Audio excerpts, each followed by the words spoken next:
Mic check. I need that good old mic check.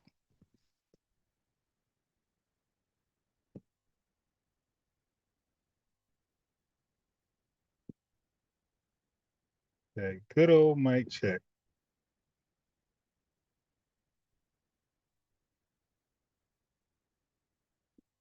Okay. I don't hear myself.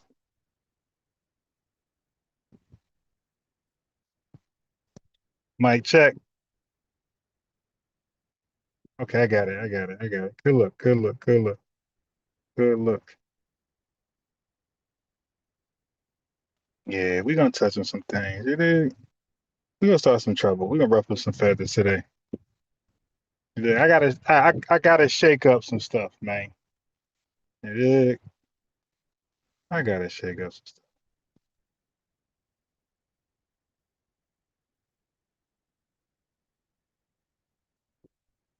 I gotta shake up. You got Marquette chimping out on some kids. God damn, yeah. Kids, he chimped out on kids for being kids. Kids gonna be kids. Okay. Now, if I was live with my stuff and kids were behind me, doing kid stuff, that wouldn't have bothered me. Like, if anything, I would engage with them. Like, hey, y'all want to shout out your names and where y'all from, y'all, social media handle. That's what I would have did. I wouldn't have got it. I wouldn't have got offended at kids being kids. Dig? My man was talking about slapping kids. That is wild.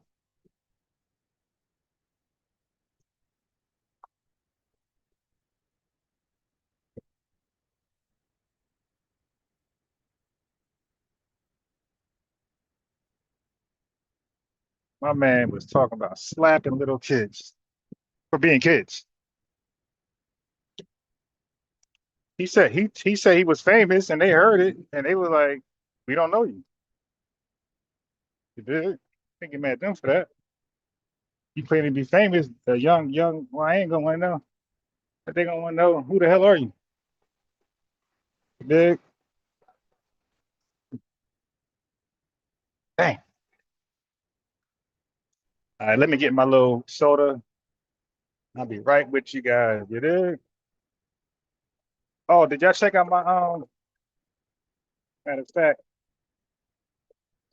while I got y'all waiting, let me throw some of my basketball stuff up here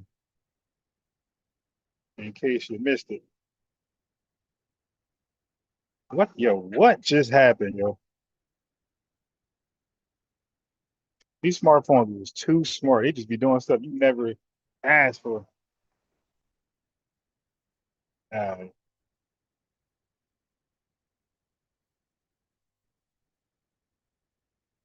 I need some time to get right. I'm getting some soda.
got a straw? Thank you. Thank you very much.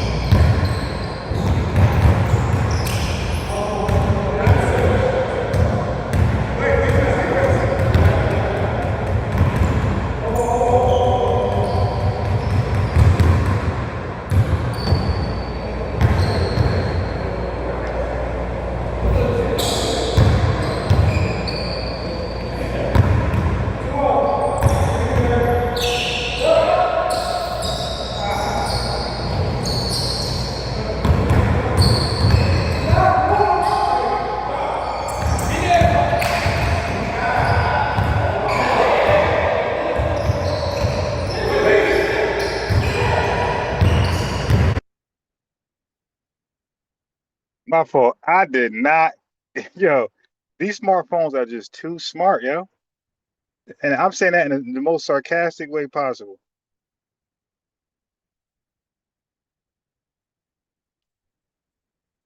Anyway, family, I'm just trying to buy some time. I didn't got some drink. It's hot as crap out here, as you can imagine. So I'm just trying to buy some time till I get this live start. I got the TikTokers. I'm gonna get them involved in a second. So this is just some basketball play I did yesterday morning. You dig? When I said I was going to the gym yesterday, when I was live, y'all know when I was live, I said, this is what I was doing. And by the way, this is the last two spots. So there was five other spots. So this is the end of the training where I had that epiphany. Hey, let me record it and share it with my family. Now, family, look at my shape. Okay, the lean. Do I look like I'm old? Okay, so I'm 48, and as you can see how I look, I ball. I can't ball with guys my age. I look like Michael Jordan, Kyrie Irving, Stephen Curry, just the greatest basketball players ever. That's what I look like when I ball my age. So I have to ball with the YNs. The dude right there is rebounding me. He's about 35, 13 years with him. As you can see, I'm in tip-top shape. Uh, but on Sundays, I do ball my age, and I do what I want. Like I'm like Dame Lillard to the guys my age. Allen, I just name a great all time. I'm Steve Francis without the dunking. But you can see that form. You know what I mean? That boy can shoot. Yeah, so just give me some time to get myself situated, and then once hey, y'all you did y'all bear witness to the shot and everything. And when I say I do something, yeah, I do it.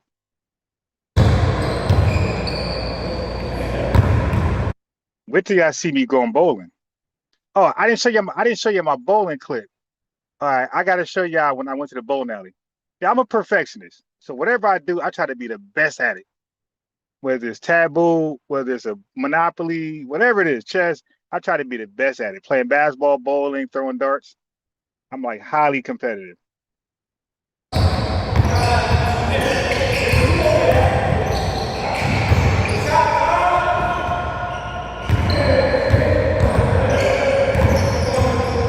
Showing off the Kyrie, Stephen Curry handle, you dig?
got old heads, that's not a walk. That's a side step.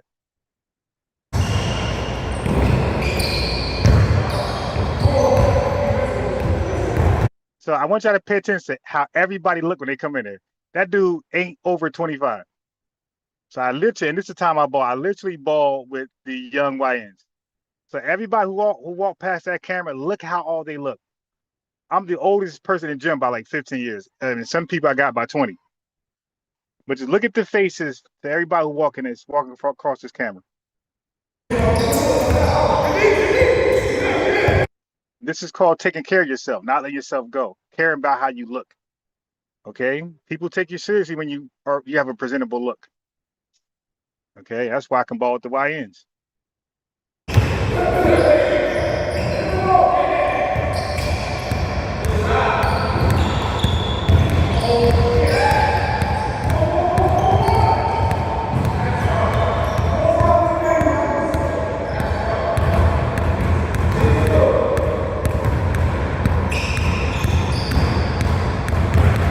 So we do 20 shots. That's left hand, by the way. We do 20 shots, jumper, right around the free throw line, and then we do 23 pointers. But because I didn't ball, and I haven't trained like this in a long time, I was just doing 20 jump shots, and I was doing 10 3-pointers because I was like, don't forget, we're at the end of practice, so I'm like fatigued as crap. I ain't about to die out there. So now we're in the corner. This is the last spot.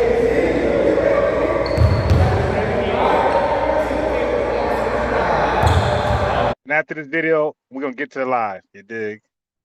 All right, after this video, we'll get to the live.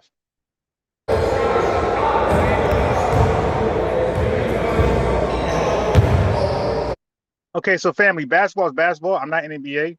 So I'm going to miss a few shots. But listen, the thing about good shooters is that after I miss my shots, I'm making a bunch right here.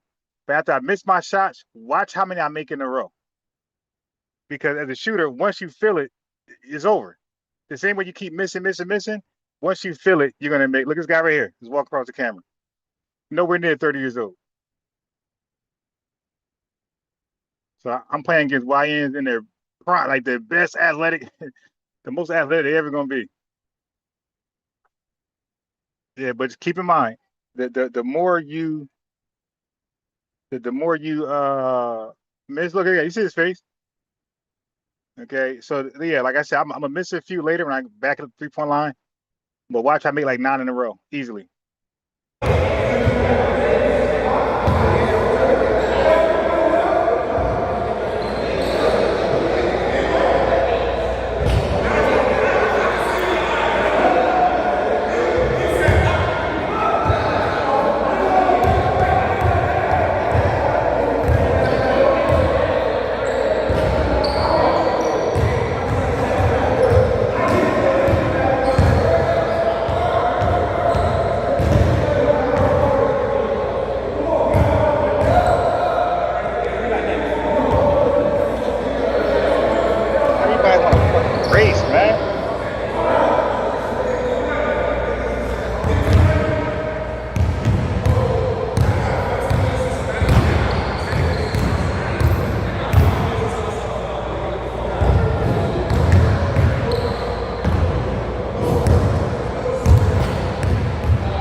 At this point, I'm gonna go on a major brick streak, but watch when I make them. Watch, just count how many I make in a row.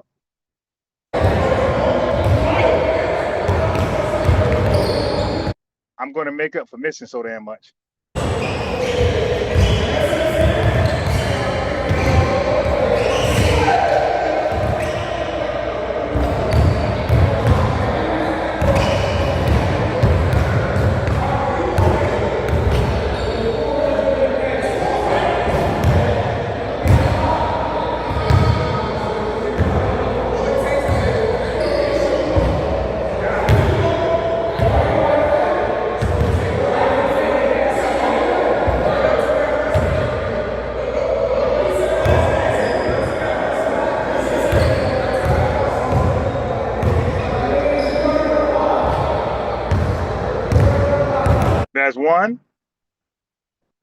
That's two. Now keep counting.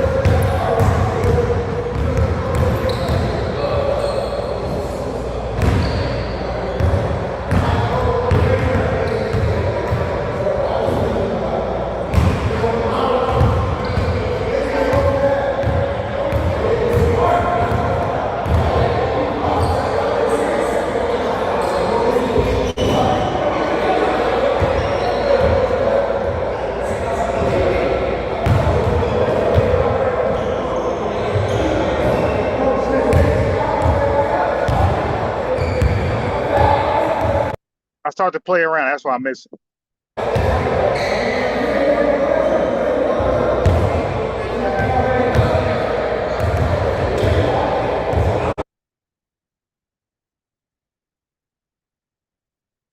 All right, man. What can I say? What can I say? What can I say? All right, let's get into some content. You dig? Let's invite the TikTokers on here. Let's get into some Uncle content. Scoob isn't even that good. At least that's Okay, what I so the used to think. title. When Zay was undefeated, Okay, he wasn't trying to I get had no an epiphany rematches. as I was As soon as going I live. lose, I'm like, why rematches do are in people effect get now. confused? So then when I was Yeah, calling out I'm gonna need Zay people to and really he said call he in. not Like, playing me, really, I'm gonna need folks to and call in. It's so do he Friday. got to wait Y'all ain't now got to nothing play to me now? do. It's your day off, He or wants you some to of y'all play ain't Rob? working. Go ahead and I'll just play Rob right now. Y'all can just keep the hit the LP link. You feel me? out. Never. Let's get to the content.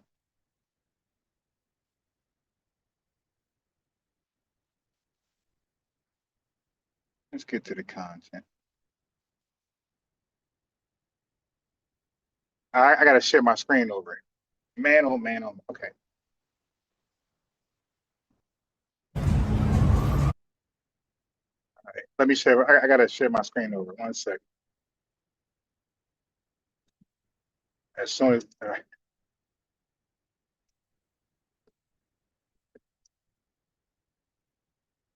right. Man, is it impossible to stop the screen share?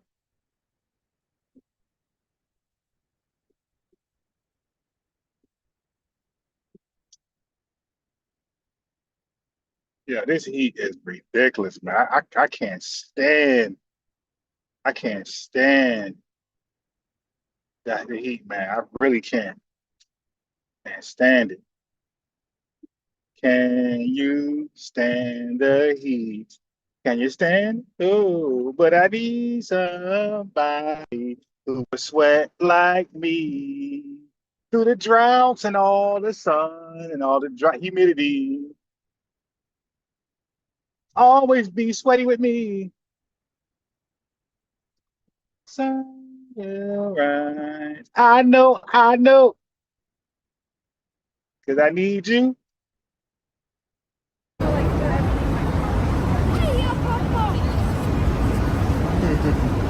Just imagine.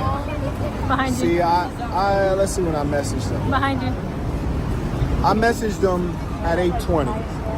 He waited 2.5 hours to reply. He had to wait till he left Brickell. Come on, we know this guy's addicted to social media. They're scared. They're all scared. I don't blame them. I would be, if I was them, I'd be terrified. I'd be terrified.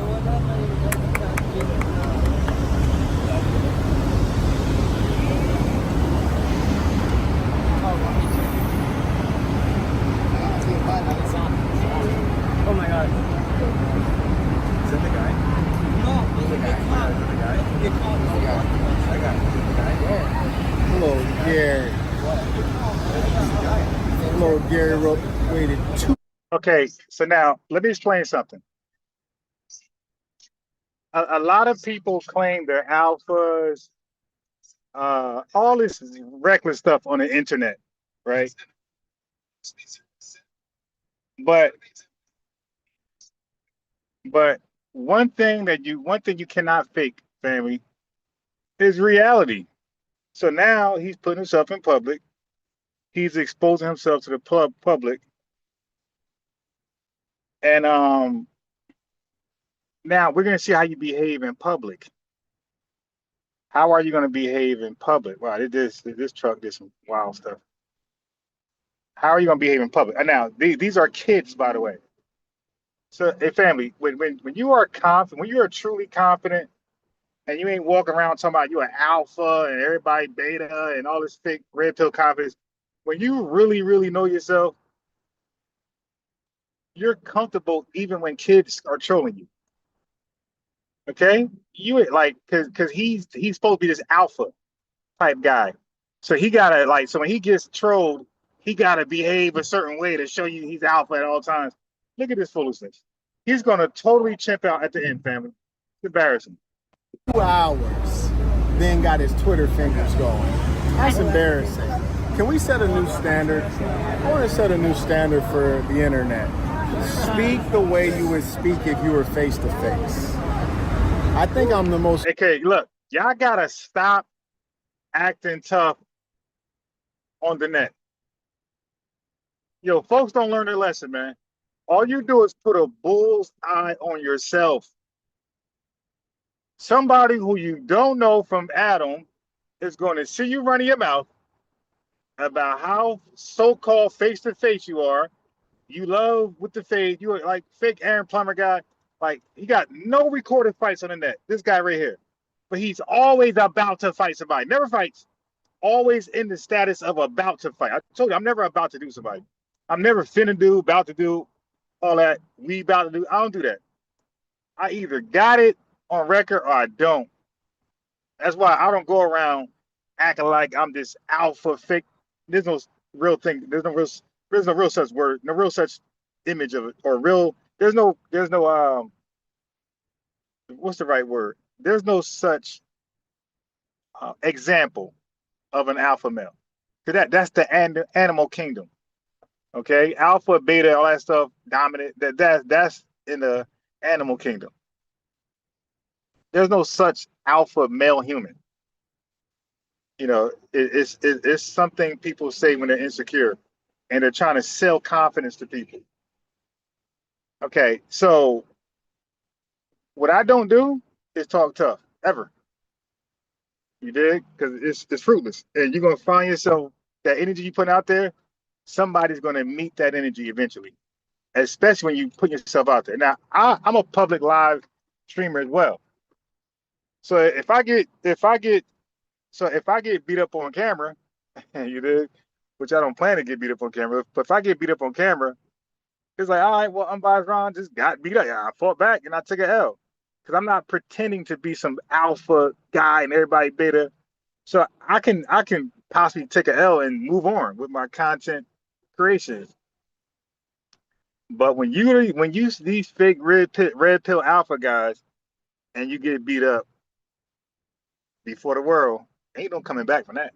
Because you was pretending to be this tough alpha. And this guy always in boxing gloves, always talking about face, never fought nobody ever on the net, probably his entire life. Yeah, but from my life living, everybody who I ever known to talk tough could not fight. All the people I knew that could throw hands never talked about fighting. Never. People growing up all my life, whoever could actually fight never talks about it. The guys who can't fight that I knew growing up, they all talked about it.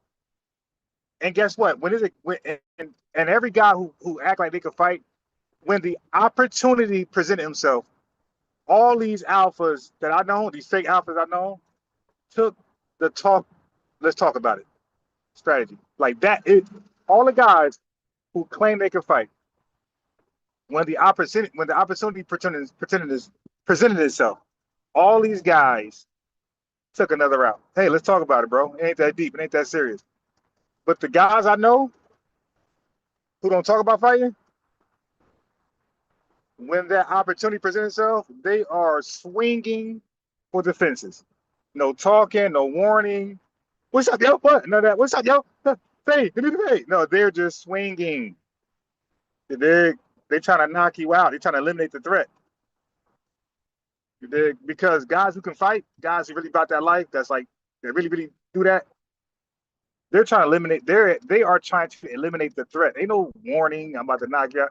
They're trying to, because if they feel like they got a swing on you, it's because you became a threat to them. So they are going to just end the threat. There ain't no fade. Let's square up. Let's squabble, best man. No, I didn't come outside to fight nobody. You presented a threat. I'm gonna neutralize it. I ain't saying me. That's how like real fighters handle threats. Me, I'm a guy I don't mind talking about it because I never came on the net acting like I'm this super alpha male who could box and do all this kickboxing stuff. No sir. So again, I'm an outside live content creator, and you be hearing people in the background approaching. I had one Puerto Rican YN come to the where I was at, and he asked questions. Then he shouted me out. He was like, "Yeah, I need to find that video, yo." He shouted me out. He's like, "Yo, shout out to FBA News Updates." He have no idea what the content is about, but that's the energy that I give. Like folks want to be part of what I'm doing, not walk behind me and like they did Marquette. Like these youth, these YNs are behind Marquette, antagonizing him because that's the energy he brings.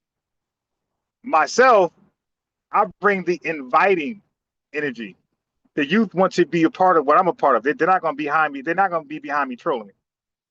They're going to know what I got going on and how can they help? How can they assist? How can they involve themselves? That's the energy I give to people. And like I said, everybody I ever known to always talk about fighting, when the opportunity presents itself, they always find another way to handle it besides fighting. So Marquette is no different. Look at this. Famous for keeping, as they say, keep that same energy. So famous, bro. This guy. Is this kid weird? All right. So then the kid is trolling Marquette. The kid said, because Marquette said, I'm so famous for something. He lied about himself. So the kid was like, oh, you so famous? You so famous? Like, these kids are about 15, 16. They're doing what kids do. They're trolling. They got a grown man with a camera attached to his chest. Now, another thing that these scammers do. Now, I didn't know Marquette had the camera attached to his chest like that. The way the camera is presented, it looks like somebody's holding the camera recording him. Like he paid somebody, like a photographer, a videographer, somebody. That's how it looks. But he has a second cameraman who's recording him, and we've seen the whole gear. So yes, when you're out in public with a whole camera on your chest and it's facing you, you're going to get the attention that type of look brings. Okay, so the kid's like, hey, he must be a somebody, but they don't know who he is. He doesn't look familiar. And then he's saying he's famous. They looking like famous to who? Like we're in China? Because in America, we don't know who you are. So now they're trolling him.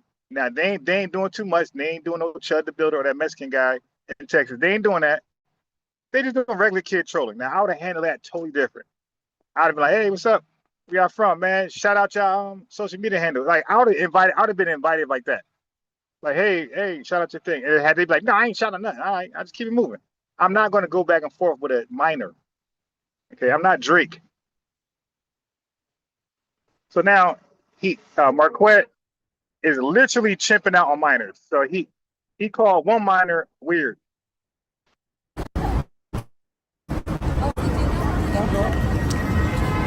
Are you weird? What is that? Are you weird? Don't play with grown folks. I'll slap you in your face, kid. Real. So now this tough guy Marquette is talking to scrawny 5'5", 115-pound preteen, barely preteens, teenagers, 15, 16. He said, hey, don't play with grown folks. I'll slap you. The dude has slapped a 15. You really fight. If you really fight and you know what you can do, and little scrawny teenagers are trolling you, you won't even go that route. If you really can fight, you know you can hurt those boys bad when you be some legal issues and prison time. Okay, so a guy who really can put down a beat won't even acknowledge those kids with violent words. You guys. Okay.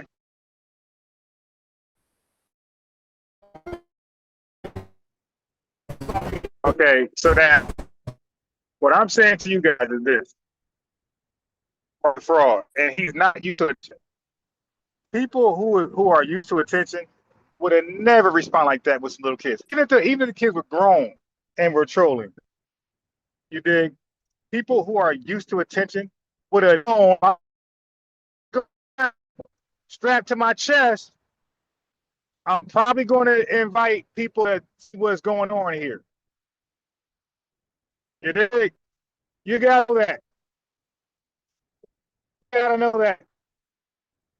You can't act surprised that your outfit, your gear is bringing you attention. You know your gear is going to bring you good attention and unwanted attention. Be smart.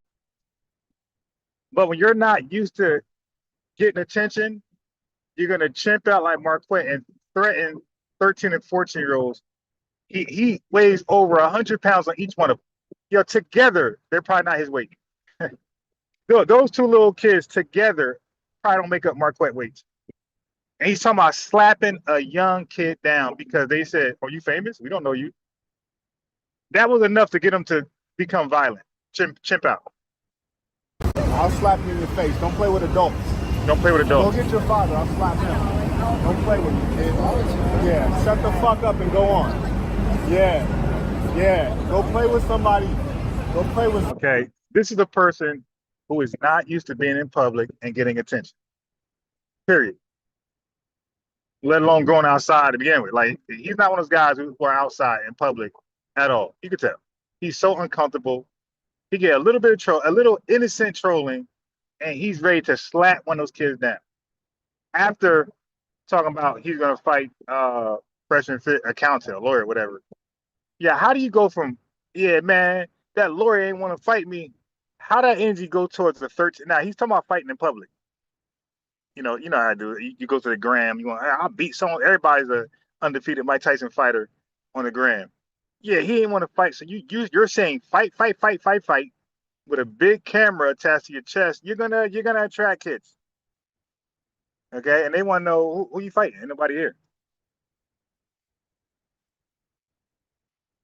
Somebody. Go play with somebody. You want to go get your father? Where's your father? Where's your father at? Get your goofy ass in Burger King. Don't play with me. Don't play with me, kid. Play with something safe. Get your goofy ass in there. You little dirtball rascal. Get you some new tennis shoes. So he calls the kids dirtballs, get new tennis shoes. Like, he's roasting teens. Now, these teens are like white tee type teens. Like, you don't tell a white tee type teen go get new shoes. They don't value. Everybody know that. Come on, man.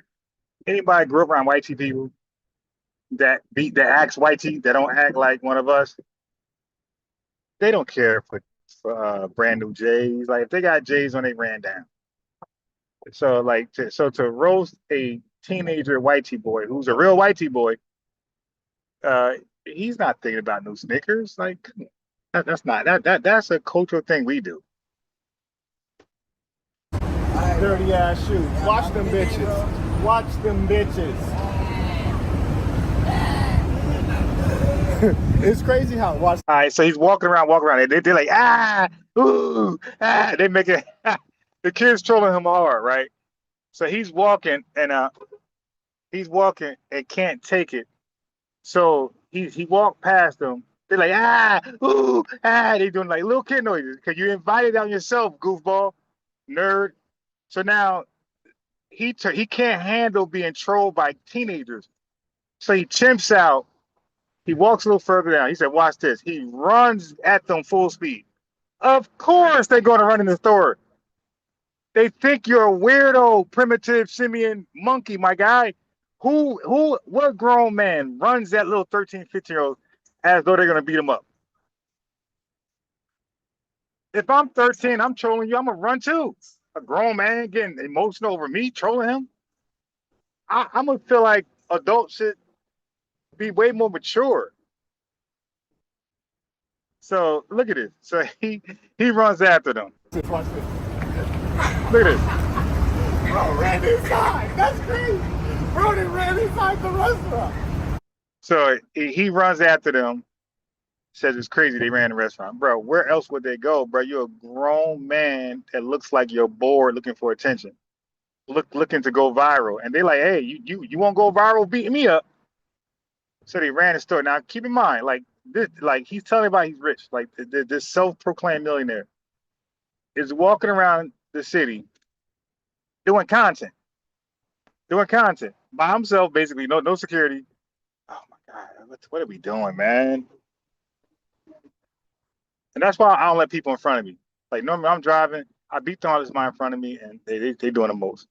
All right, so yeah, but he's a self-proclaimed millionaire. Like, dude, you're a millionaire. You're gonna have people holding cameras for you. Those kids wouldn't even got that close to you, my guy. You would have been, hey, back up, or Smart would have been talk to them while you did your thing.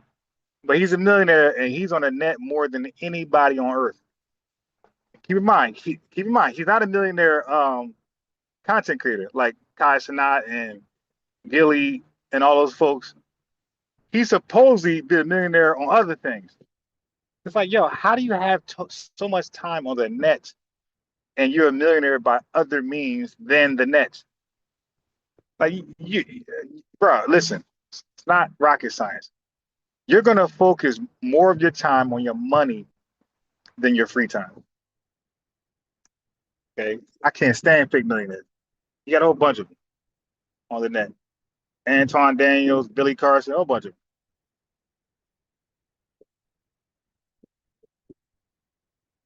Okay, all right. Let me I tried to invite you on, Mo. I don't know what happened. I think Mo invited himself on, then you disappeared. All right, but anyway, let me get to the video. So not this video. This was a laughing video. I just wanted y'all to laugh. All right. Oh shit. Okay. Yo, these undoxed people, bro. Listen, in New Jersey, it's different than New York. Well, or wherever. I don't know New York. New York might be worse than Jersey. But in Jersey, if you're driving on a highway, right? I'm not a highway, residential road, we have crosswalks. Those crosswalks, it's the law to yield and let them walk on a crosswalk. If they're not on a crosswalk, my guy, you don't just hit your brakes and say go, and don't communicate with the oncoming traffic or the people behind you. So people are like, why did this guy just stop? And like usually undoxed people do that. Listen, stop doing that. If you're in the crosswalk, don't just stop and tell people to go. Because the oncoming, you're gonna get that person hit by the oncoming traffic. At the very least, beep at the high beam and flash and beep at the car approaching him because he got to cross them too. So they got to be on the same time as you. They got to know we're stopping for this guy that's not adhering to the crosswalk. You know, undocked people don't know the law because they haven't read it. They can't read English. So they'll do that. And by the way, the crosswalk was like 10 feet behind him. Like, dude, get to the crosswalk, my guy. Yeah, so and then they give these folks licenses, and they ain't got to pass no road test. We got to pass a road test, fail it, take it over, wait to take it over. We got to do all this extra stuff. But somebody who just got here illegally yesterday gets a driver's license like that. There you go, sir. Here's your driver's license. You speak English? No. You read English? No. Are you ever going to learn read? No. All right, here's your driver's license. You pass. Do you understand the road signs? No. Okay, you pass. Here's a driver's license for you. Do you know the difference between the right side of the street and the wrong? No, I know nothing. Yeah, you pass. Here you go. Go ahead and run somebody off there. Oh my God. Yeah, you pass. You answer these questions correctly. Like, I'd really be like in my tinfoil bag. Like, I wonder if the insurance companies have a stake in these undocked people getting driver's license, because they know for sure they're gonna cause a traffic accident. They know. It's like, hey, get them out there, get them a loan, get them a driver's license, let them crash somebody, and we get paid. I swear I be thinking that. Like, yo, the insurance companies got to be in on or at the very least, the insurance companies are pro sanctuary cities, undoxed people. They gotta be, because they got all to gain when these folks get a driver's license unearned. Unearned. They're driving, they got insurance, they get an accident right away, and their insurance go up. And they get another accident, insurance go up. And the person they hit, insurance go up. That's my tinfoil. That's my tinfoil. Like, yo, they gotta be in on it. It seems like win-win for insurance companies. All right, so let me go here. Oh,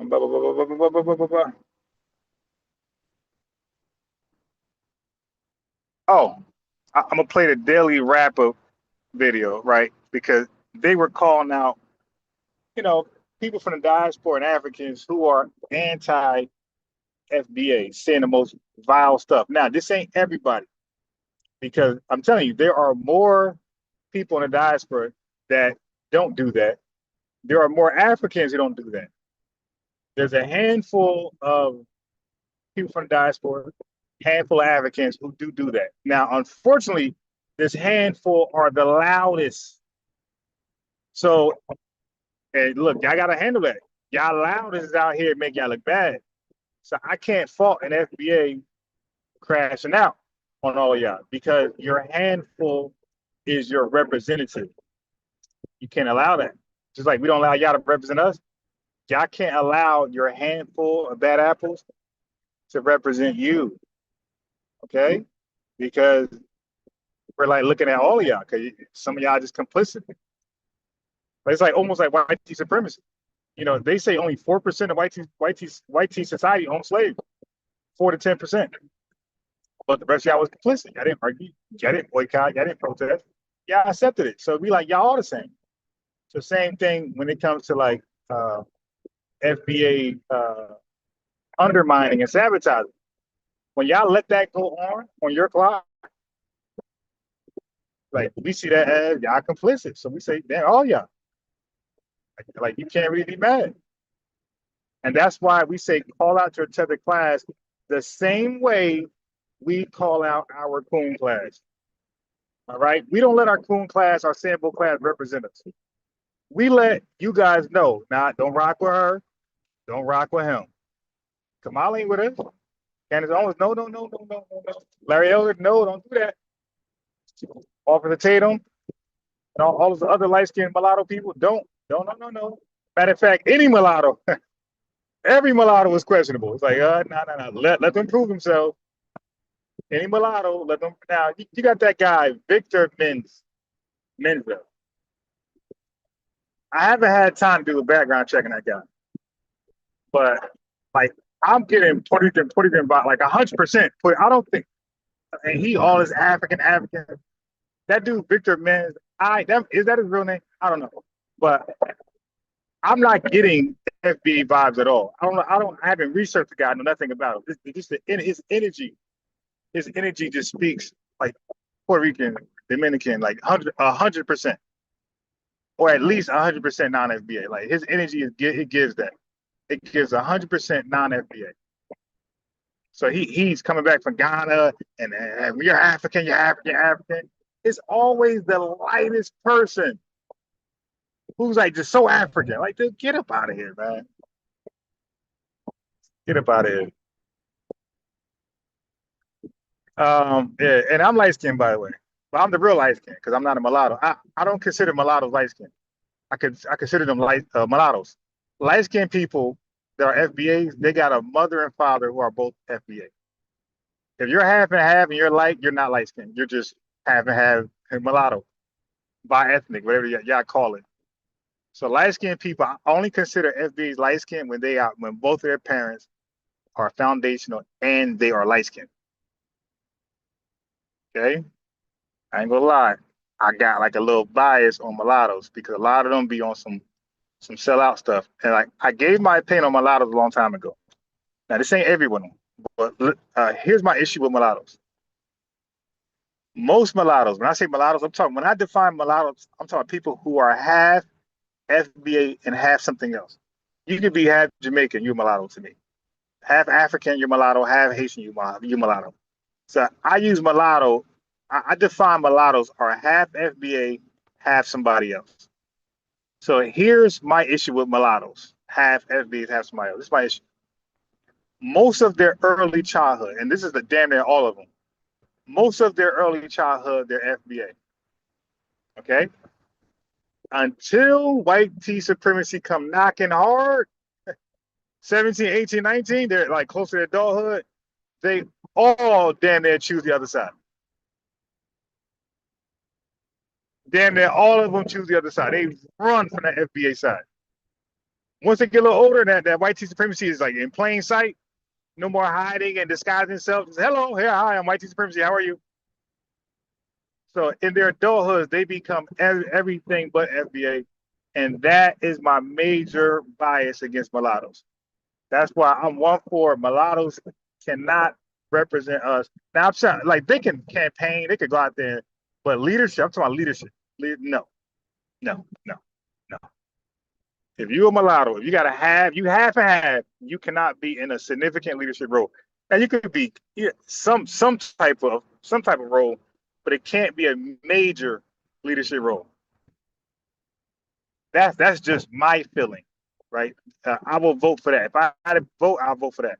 Mulattoes cannot take on a significant leadership role for the lineage. Again, based on my experience dealing with them. Right? That's just me. All right, I got you, Mo. That's me. So I have a bias against mulattoes. To me, they all got to prove themselves. I'm not, you know, saying they on code. They got to prove they on code. They got to show some records, some receipts, something. Or I see them as, backdoor potential people. And I'm light skinned, by the way. All right. So that's just me. I don't trust them at all. Unless they prove themselves, then I got you. Yeah.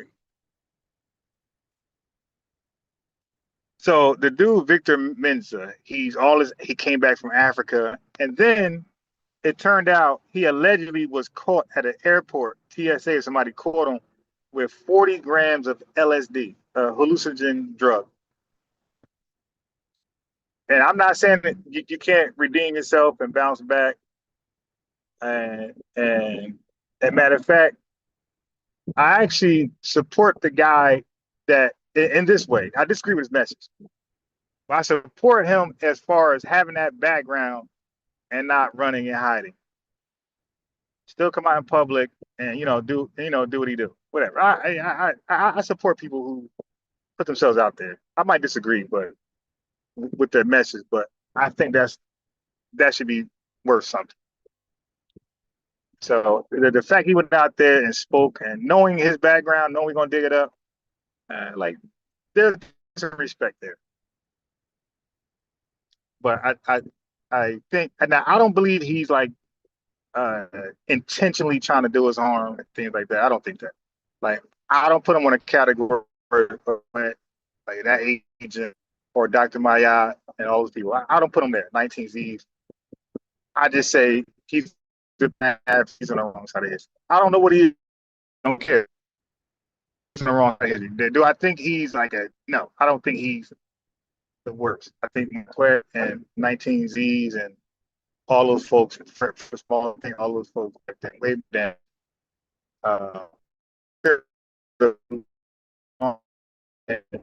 Sit down one of us. I don't have Victor on a level of Godfrey. There's no comeback he can do in my eyes. I don't want to read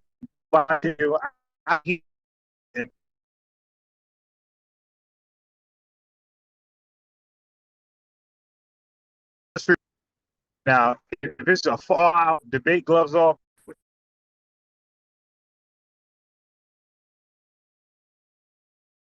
For us for years, okay, way back with Rod Digger and Lord Jamar.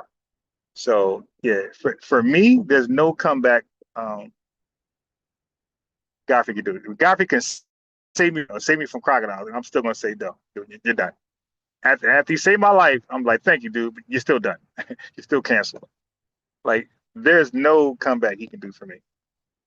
Like, dude, 100% chimped out on the lineage. 100%.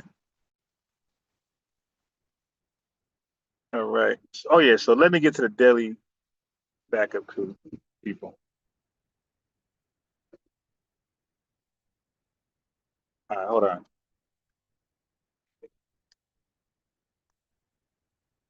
Let me cut my headset off so y'all can hear the video. They are cutting this headset off is like impossible.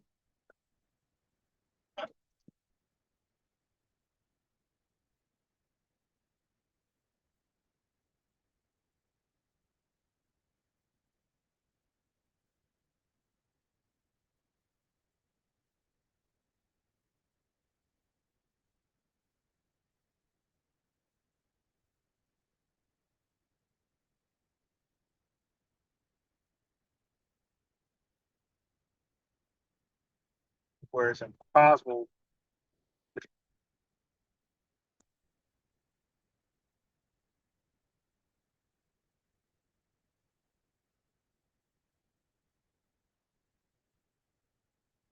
Respect, because now you're trying to take credit for something that you did not create. You know what I mean? Like, you contributed to it. Like, you know what I mean? Yep.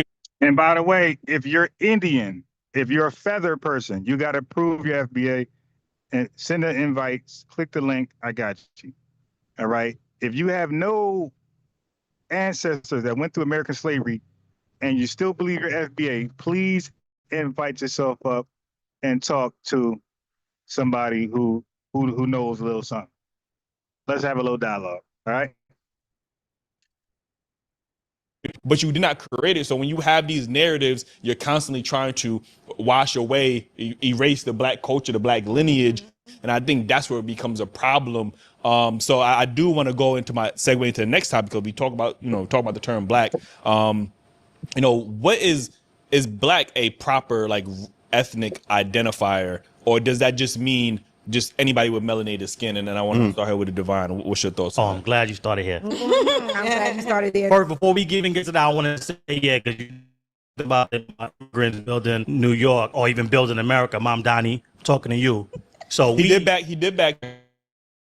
Yeah, because he backtracked talking to somebody who we don't know if she's Foundation Black American or not. Yep. And then he talked about, because of that, I'm going to open up the David Dinkins building for Juneteenth. Mom Donnie, we sent you a request for a meeting. When you going to meet with the Foundation Black American Grassroots. That was highly disrespectful, and we think it's going to take more than just open up the David Dinkins building. Yeah. So holla at us and answer that request. Thank you. As you help everybody else, and you giving set-asides to everybody else. You sat there and shouted out every immigrant group in New York, except for the Italians, and the Italians is highly upset. But you sat there and you shouted everybody else out, knowing that we built this city. I think here is, again, my favorite word is nuance, right? Because I think all of these topics require that, right? And so when we talk about black and we talk about racially black, those are two different things. And it's kind of sometimes hard to see because they're the same word, right? And so when we talk about, and the way I kind of sparse this conversation out is I talk about capital B black and lowercase b black, right? And so capital B black is the ethnonym for the black. Hey, yo, did he say ethnonym? Hold on. God damn.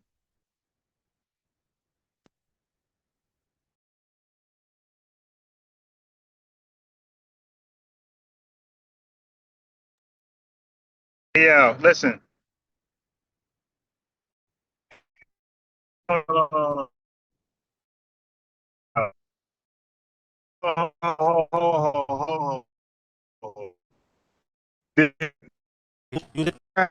word ethnonym. Family, we got it. So we're gonna pretend they haven't got that from over here. Like, for example, if I for ethnogenesis, they got that from Turkey. And you're saying that from Turkey popular. Okay, if anybody's running around saying delineate, they got that from Turkey Nasheed. If you're running around here saying FBA, Foundation Black American, you got that from Turkey Nasheed. If anybody running around saying ADOS or American Descent Slavery, you got that from Yvette Carnell Toon Talks. If anybody's around here running around saying disaggregation. You got that from Yvette Carnell. So there's certain talking points that belong to certain people because we introduced it. If anybody in these spaces running around saying ethnonym, endonym, exonym, demonym, hyperselected, I could go on and on. You got that from my channel. Okay, these were not words thrown around. Nobody used them. Tariq, nobody was saying endonym, exonym, ethnonym, demonym, hyperselected. Nobody. Well, Tone Talks is doing it. I got it from him. Tone Talks. I got hyperselected from him. But nobody really know that. But I've been saying that word. It's a bunch of words I've been saying more than anybody. Now I'm saying marked term. So for these brothers from the Daily Rapper Crew, I've been watching their shows. Now, I mean, I love these brothers, and they are hard for the lineage, but none of them have been talking like they do deep research on words. Like to say exonym, like this is like linguistics. These are like you're studying linguistics now. Something I love to do. All right, so come on, man. Like Daily Rapper Crew, give your boy a shout out. Yeah, you guys have definitely heard me mention ethnonym, but the real word you should have used was endonym. You should have said endonym, not ethnonym, because ethnonym can be an exo or endo. When you say endo, it's only endo. If you say exo, it's only exo. So you should have said like even when the Bible, I always said exegesis, eisegesis. Iso. When I debated Captain Cesariak, and I said, bro, this is my exegesis, that's your eisegesis. He had no idea what I was talking about. He's like, oh, he had no idea what I was talking about. All right. But yeah, come on, Daily Rapper Crew. Give your boy a shout out, man. Fu, aka ethnonym for this conversation now, as I talk about capital B Black and lowercase b Black, right? And so capital. Wait, stop. Hey, yo, stop it. Family, who's known for saying big B, little b? Hey, Daily Rapper Crew, I need my flowers. Now, now you say ethnonym, that could have been a small coincidence. You came across that word. I doubt it. But did y'all just say little b, big B? Hey, family, that is literally my language. Ethnonym existed before me. But little b, big B, I made that up. Yo, I respect that. I don't mind people sharing the message. Smaller platforms don't got to shout me out. Take the message, it's yours. You dig? But larger platforms like this, I need a shout out.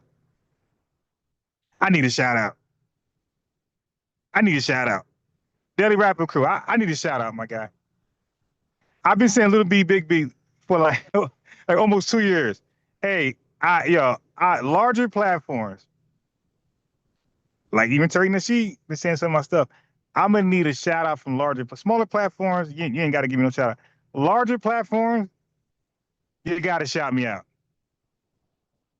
Little b, big B is literally the language I made up to describe ethonyms. That's not in the grammar book. That's not. Now ethnonym is in linguistics. Not little b, big B. I made that up.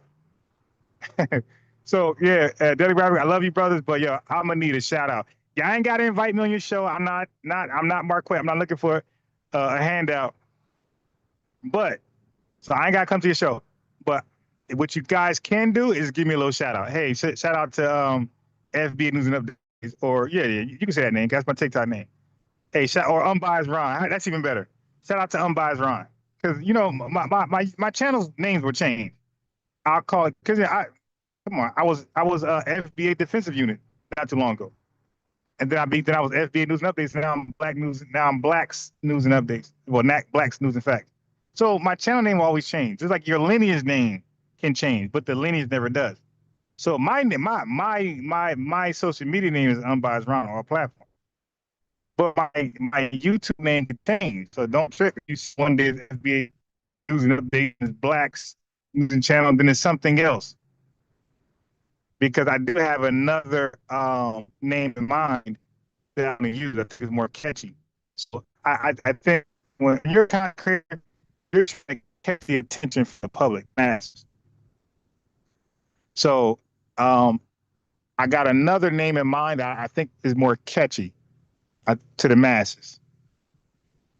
So I think I'm gonna use that name. But family, listen, Daily Rapper Crew, to say little B, big B, no man, the ancestors, are you out there? The ancestors, please call in, please, cause I explained it to her. I said little B, cause like I didn't speak to her in a while, like years. So she came through, and I was explaining ethnonym to her, endonym, exonym, and I said little B, big B. But I've been doing that for the longest.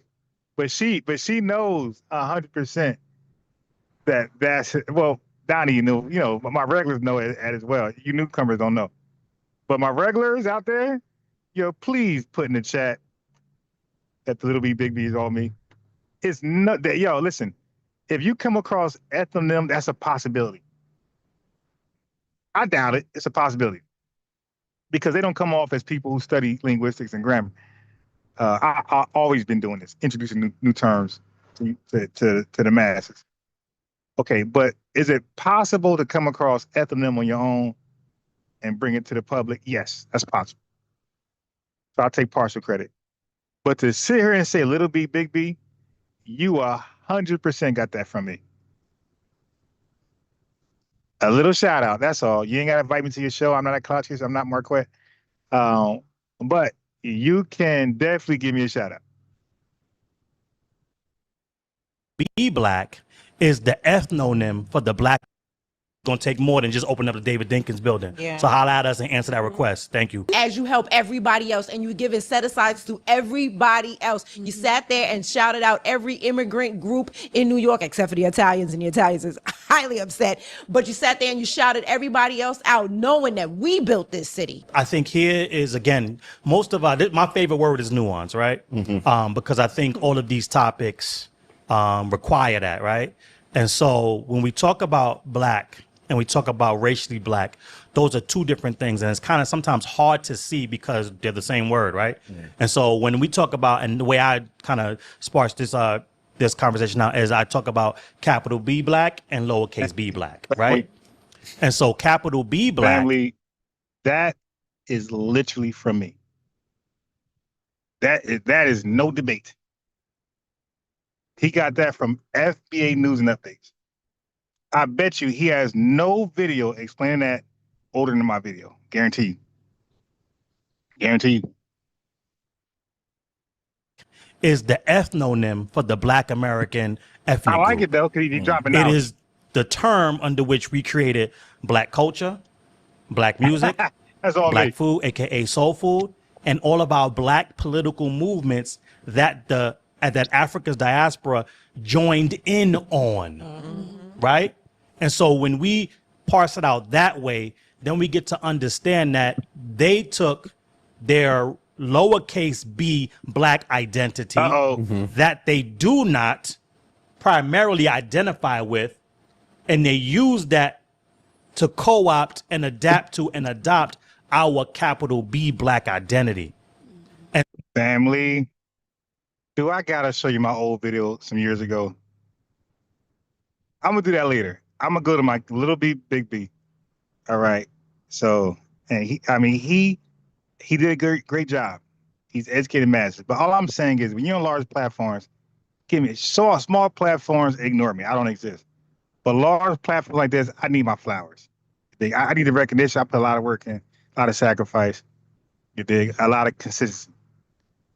Give me the flowers. so even when we have this conversation and we're talking about the term foundational Black American, we get pushback from the diaspora and Africa's diaspora and everybody else.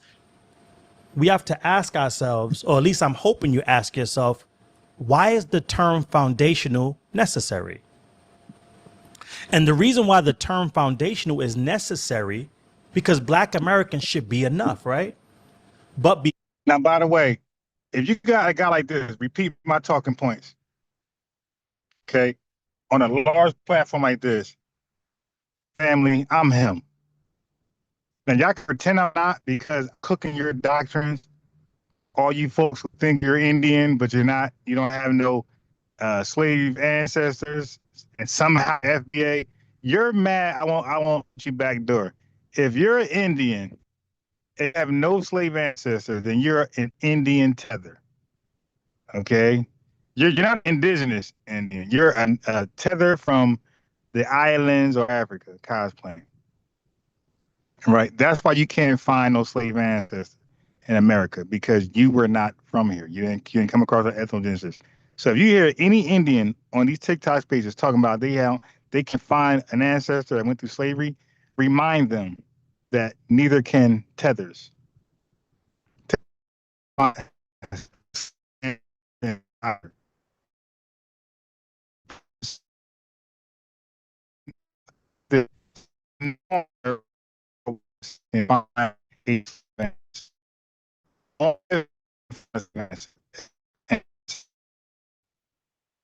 again, you just know that I need to for you guys to know and repeat my breakdown word for word. This ain't Chat GPT. Chat GPT ain't teaching me about little B, big B. I made that up. I literally made that up. So for my day one supporters, when you hear a guy on this big platform repeating my breakdown word for word, y'all know what it is. Y'all know what it is. I'm him, and folks are deliberately, not him. I'm talking about my supporters, not him. You know what I mean? My own supporters are deliberately sabotaged when they pick and choose want support, don't want support. My own supporters are deliberately sabotaged. They know for a fact that when they there on crew, they know for a fact that came from me. And for them to like show half-ass support, that's nothing but HATRED from within the lineage. Because these other groups come in not to work with us, but like Sister Brooks said, to come in and have a better life. And I had one tell me that by any means necessary, that Malcolm X said, for y'all means justice and getting what's owed to you. My by any means necessary is me coming here and having a better life. Not even for her entire family. It was just for her personally. If her family gets the benefit, she's cool. But if not, that was her by any means necessary. Mm-hmm.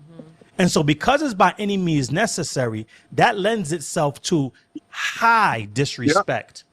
Yep. And almost in an area in which there are no high moral disrespect and high disregard, my guy. That word is important. Or scruples. Like you're willing to do anything because it's by any means necessary. So what they do is they come and they'll say, well, I know I'm Jamaican. I know I'm Nigerian. So they some do this because there's more likely more that don't do that. You know, average Jamaican, the African, you might not believe this. They don't. But you have your tether class who dealing with each. But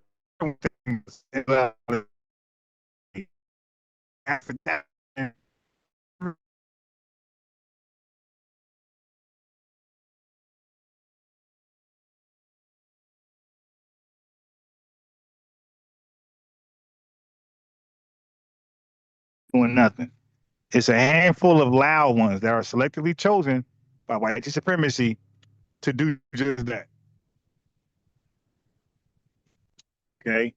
And my phone, my YouTube phone, I just, I guess, apparently lost, I didn't see it, but apparently it lost connection because my screen's not sharing. So let me go ahead and share my screen back. But for those supporters who selectively support and knowing for a fact that dude just used my talking point word for word, you guys are the biggest HATERS people in the world. You're worse than a tether. Because you know you were here when I made that up. To break down race versus ethnicity. You guys were here for that. And to hear my talking point, to know for a fact that these guys are tuning in and loving what I'm saying so much so that they remembered it and they repeated it on a big podcast like this, and you guys want to selectively support, big, that's crazy. Anyway, invite yourself up. If invite yourself up, say what you got to say. But definitely invite yourself up if you believe that your ancestors have not gone through American slavery. I need you people to invite yourself up. Let me hear more about that.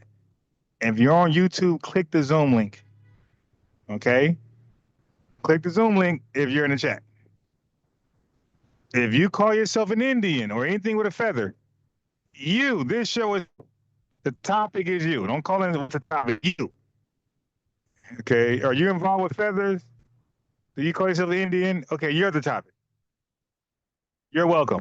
You're welcome to invite yourself up or click the link. Okay?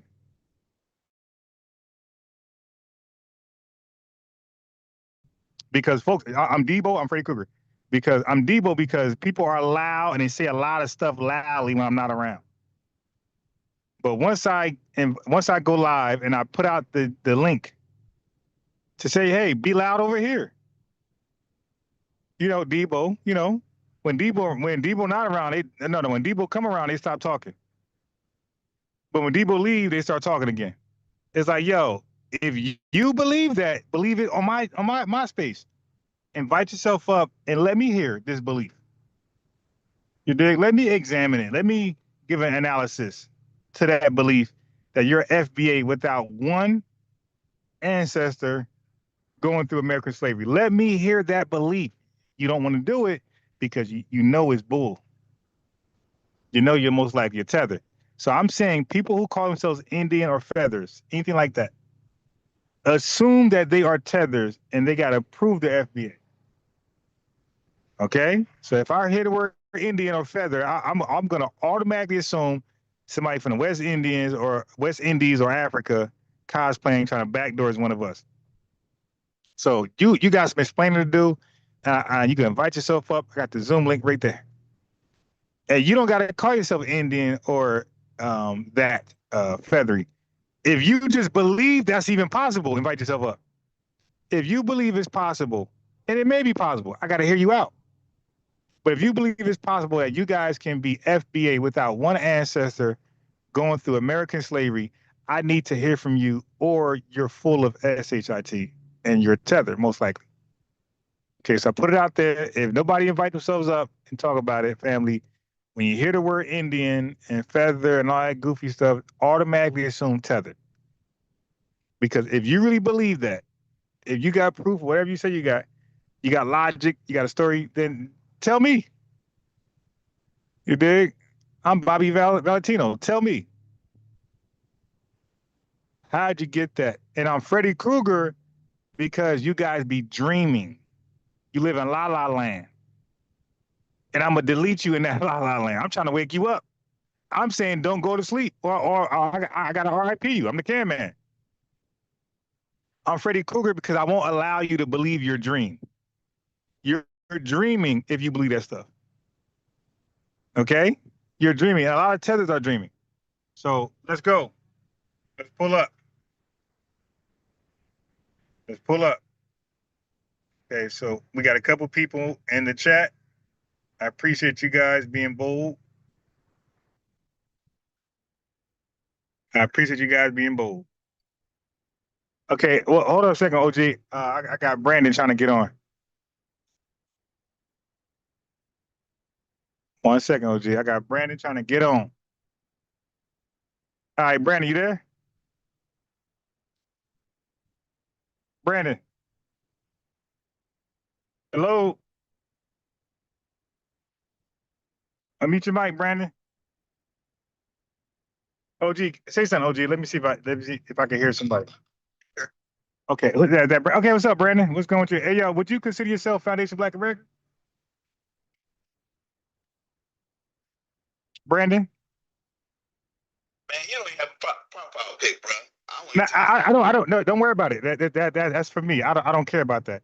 Hey, Brandon, are you FBA? You said you're here and you went quiet. No, that was me. Okay. All right. Okay. So OG, yeah. So look, I don't mind that. You dig? It's Friday. I'm with the shits. You dig? So what's up, OG? You could talk about whatever you want to talk about. And Brandon, when you're ready, don't just cut people off. Just introduce yourself. Hello. You say something. Hey, hello, hi guys, something like that. All right, OG, what's up, brother? Be honest with you, dude, showing up, you don't got a profile, but you ain't saying nothing. That sounds a little obby. But Yeah, you know what? Hey, Brandon, I'm gonna drop you down, and when you're ready to get your thoughts together, send an invite. Yeah, you can't sit here and just be like docile, my guy. that don't look right. Yeah, at all. Yeah, no profile pic, ain't talk. Right. All the signs right there. But like I said, I'm with some shits tonight, this afternoon, this evening, whatever you want to call it. And because I'm tired of the cosplaying. And OG, the thing is, like these guys are used to like calling the FBA spaces and then getting to a pissing contest right away. So when they call in my space and they realize this ain't that, you got to be smart here. Yeah, they be like losing all type of confidence. Damn, I got to be smart. I gotta put together a coherent sentence. Like, yeah, this ain't that. Well, that's the whole thing. We're dealing with the tethers. The thing is to never deal with too many facts. You know what I'm saying? It's always to deal with deception. Mm-hmm. And my problem with that is that, that's what we were talking about. People like this, like I said, with backstabbing cultures. You know what I'm saying? Yep, facts. We are all grown here. You know what I'm saying? Lying is a character flaw at this stage. So, look, you were saying about as far as black folks and as far as tracing everything to slavery. Yeah. See, let me start right here because I see you got a Juneteenth flag, right? Yeah. Okay, so the Juneteenth flag represents what? Well, it's supposedly it's supposed to represent us as far as getting our freedom. Okay. And what you heard, it was about the slaves in Galveston being informed that they were free, even though, if I'm not mistaken, I got you. there were slaves still working after Galveston that didn't know too. They didn't know. No, of course. Hey, bro. But I'm just going by what I read. Right. I got you. But I'm gonna help you out. Because if you look at my TikTok images, I got 3 major books in my hand that I own physically, right? So I deal with all of that, what you just said, before slavery. My books cover right that time, right before the Civil War. My books deal with during the Civil War and after the Civil War. So after the Civil War, what you're talking about, that period is called Slavery After Slavery. That's by Douglas Blackman. That's the author. It's a white guy. Okay. Right. I own that. Are you talking about slavery after slavery, or are you talking about slavery by another name? Slavery by another name. Okay. And then I got a book by David Oshinsky. It covers after that as well. It's called Parchment Farming, and it's called Worse Than Slavery, right? So now Slavery by Another Name by Douglas Blackman, it deals with what happened before the Civil War, like how they were treating us. So before the Civil War, they were gearing up for us being free. I'm talking about slave masters, or slave masters were gearing up for our freedom and how they're going to adjust to it. So there's a term called hiring out. So I'm sure you're aware of convict leasing, right? Okay, so hiring out was before convict leasing. So hiring out, people said, hey, I ain't gonna be a slave master because I got to take care of these people because we're property, right? So they can't let us like wither away. They got to take care of it like they do their property, their horses, whatever. They got to take care of us, make sure we're well fed and we can work. So hiring out, they got smart. They said, hey, I'm not gonna give none of these guys a plantation. I'm gonna buy these people, right, from planters, and I'm going to hire them out. I'm going to lease them out. This is before convict leasing. to plantations. The convict leasing was about leasing to businesses, coal mines and things like that, steel mills. Hiring out was leasing us to plantations, right? So now, but once the plantation rents us, they got to take care of us. They got to feed us, clothe us, and take care of us. They can't abuse us. If they abused us, that was a penalty by death. You can't damage somebody's property. So it was their burden to take care of us, to make sure we're in good shape when we come and retrieve their property back. So white supremacy was already preparing for a system beyond plantation. Now the plantation owners didn't see that, but some white supremacists seen that. Now my whole thing is this. I'm saying Juneteenth. It's coming back Juneteenth. So people were enslaved, right? So now people, Abraham Lincoln did the Emancipation Proclamation around 1862, 63-ish.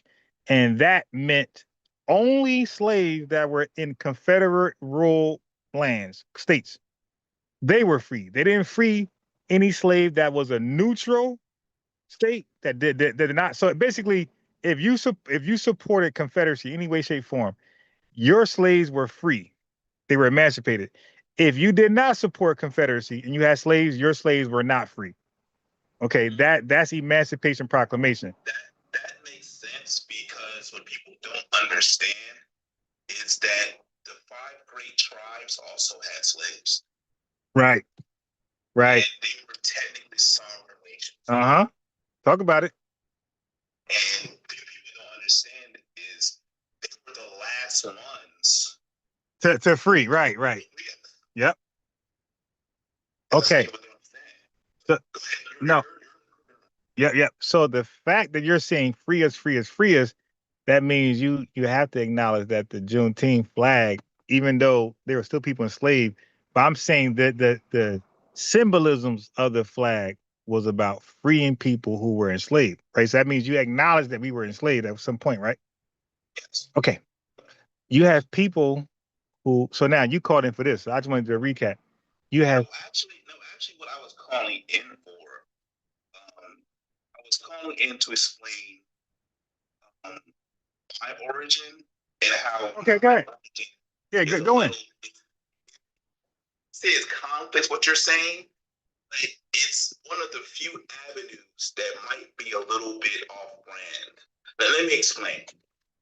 Yeah, what before you do, I already said that there's always an exception. Okay. There's always a possibility. So I said this before. I didn't say it today just now, but I said it this morning. I said it before. I said I even know of some potential exceptions, but I want everybody to tell their own story and let's see if it fits. Go ahead. On my mom's side, that's, I can trace everything to basically Virginia. So of course that what you say stands. Now, on my biological father's side, it gets a little bit more variable. Okay. My family on my father's side, this is now. I looked at it. I looked at the research. I looked at pictures. Our family's origins basically begins before Florida was a state. Okay. Now, I know you're a brother. You know your history. You know all about Florida. Now, I don't know a lot about Florida, to be honest. I know about the Florida Seminoles, and I know about the Bohemians in Florida. That's about it. Here's the thing.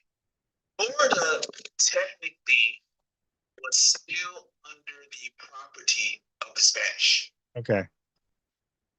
And because of that, and because they were actively warring with kind of the United States and they made it to where Florida basically was free territory. If you were a slave, no, and if you were able to get to Florida, you would be free. This is why Tariq Nasheed has explained many a times that there were 2 underground railroads. Okay. There were the ones going to the north, but there were also ones going to the south. And that's Florida. He said it many times that the whole state basically was a maroon calendar. That's why to this day, you can't find because understand, Florida is deep south. It's deep south. You know what I'm saying? Florida is the only deep south state that you can't find plantations on. I don't know. I don't know if Florida is deep south. Well, it is south, brother. I mean, No, it's south. But no, okay, look. Okay, all right. No, I'm saying like right now, if you Google like there are certain phrases or words that you use to differentiate between like Mississippi and all that from Florida. So in Texas, when you say the violent South, right, on Google, and you have them pull up states, you're gonna see Mississippi, Alabama, things like that. I don't know if Florida's gonna be there. Okay. here's the thing. You gotta understand, because Florida was free territory. It was, like I said before, it was a second underground railroad. A lot of brothers were moving south. This is where the Seminole thing starts to come into play. You know what I'm saying? Right. So what I'm trying to say here is like I've seen pictures, literally pictures, bro, of my great grandfather. And I'm looking at the picture and I'm looking at this and I'm saying to myself, now this is well into slavery. Right. I'm looking at the picture and I see him on a horse. He has a horse and carriage, but there ain't no white folks on that damn wagon. There's what do you call it, pecans? But the pecans, I think it was pecans. Yeah. And in the back there were trees. You know what I'm saying? He owned his own farm. Okay. Like he wasn't sharecropping. Right. He owned it. You know what I'm saying? And my sister came and said, yeah, that side of our family, we weren't going for that. We didn't experience all that. We fought against it. So I will say, brother, that there are people in FBA society, that ancestors that for a very long time they weren't playing that slavery shit with the dominant society. And I'm not saying it's everybody, you know what I'm saying? But I'm saying when you start looking at that Florida situation, right, man, when Tariq did the thing with the Maroons, talking about that shit, it's deep. And my family knows all because my family basically held on that Tallahassee part of Florida. You know what I'm trying to say? Yeah. So I'm not saying that we weren't there. We didn't encounter any type of slavery. Of course not. I will say that I might come from a long family of ass whippers. Right. That was put on the slave masters' asses. I would probably say that. You know what I'm saying? But those are the exceptions probably to the rule. If we're going to even go there. Because that was the only way it could be done. Coming back. If you're not fighting back, then, it is what it is. Right. You know what I'm saying? But anything else, I can't, it wouldn't survive at that time. So let me say this. The reason why Florida is not considered deep south is because a lot of, as you know, Bohemians did something in Florida, and you got a lot of enclaves. So now, Jim Crow was the system in the United States. Now look, anything I'm saying, bro, just Google it. Jim Crow was primarily mandated in the Deep South. So that means in Florida, you can depend upon, not everywhere, but there are some places in Florida where it wasn't mandated that a person drinking from a water fountain that says whites only, the cops would be called. So Jim Crow was not it was the law, but it wasn't mandated. Don't forget, each state is their own like country, basically. They got the governor, they got their own stuff. So every state didn't mandate Jim Crow, right? So even like up north, like New York, New Jersey, they had Jim Crow there, but they didn't mandate it. So that means somebody can be drinking from water fountain that says whites only, and nobody called the cops. Okay, now. I'm saying, okay. No. I'm saying, I'm talking. Don't forget, we're live. I'm talking to you in the chat, right? So it ain't just you, right? So you might know, you might not, but the chat might not know. So I'm talking to everybody. So okay, so but in the Deep South, Jim Crow was 100% mandated. So in Florida during slavery, you had Caribbean enclaves that don't have many stories about being lynched. Okay, so if it's the Deep South, like you say, then we should have stories about Caribbean folks getting lynched and being treated horribly bad. Say the lynching wasn't happening. No. Listen, what I'm saying, bro. I'm not talking about 1-2 people. Okay, look, bro. You got a period called 100 years of lynching. You got the burning in Mississippi. I'm saying what we experienced in Mississippi, Alabama, the Carolinas, Virginia, the Floridians, all the Floridians did not experience that. So there are certain parts of Florida, you could just look, you could just Google it. There's certain parts of Florida where people were allowed enclaves and they was barely bothered by white supremacy. But Mississippi and these others, the Carolinas, bro, there was nowhere safe. Like you faced the worst of the worst of the worst. But that's not, bro, this ain't my opinion. This is a Googleable search. All of Florida wasn't horrible. That's all I'm saying. All of Florida was not horrible, but all of Mississippi was, all of Alabama was, all of the Carolinas was, all of it was 100% Florida. My boy Robert F. Williams, right? Beacons for Defense, had to deal with Klansmen making majority. I think it was like 10,000 like total people in his like city, and 8,000 were Klansmen. You don't have that story in Florida amongst the West Indies or the, you know what I mean, the Haitians, whoever that was in Florida. You don't have them telling a story where most of the city were Klansmen, but you have those stories in the deep, violent South. That's all I'm saying. And again, that's an easy Googleable search. Yes. You go ahead. Okay. Here's the thing. Mm-hmm. I mean, I would have to really learn more of Yeah. all that went down during that time in Florida. Although I wouldn't be surprised if it wasn't, because the way, to me, that state was set up. Yeah, all of Florida wasn't bad. So my entire point is, all of Florida wasn't violent. Okay, so that's different than. But that, wait. Hey, bro, listen.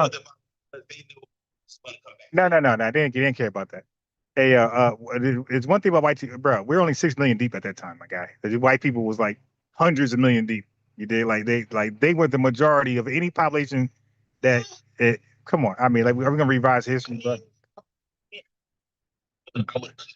With that, my problem here is that when the actual Seminoles and the Maroons, they fought, but yeah. You're talking about a war. You're talking about a war, though. You're talking about a war, my guy. You're talking about a war. You're talking about Seminoles. You're talking about the Seminoles and us fighting together. It's a war. You dig? But that's 100% different than white people enacting Jim Crow.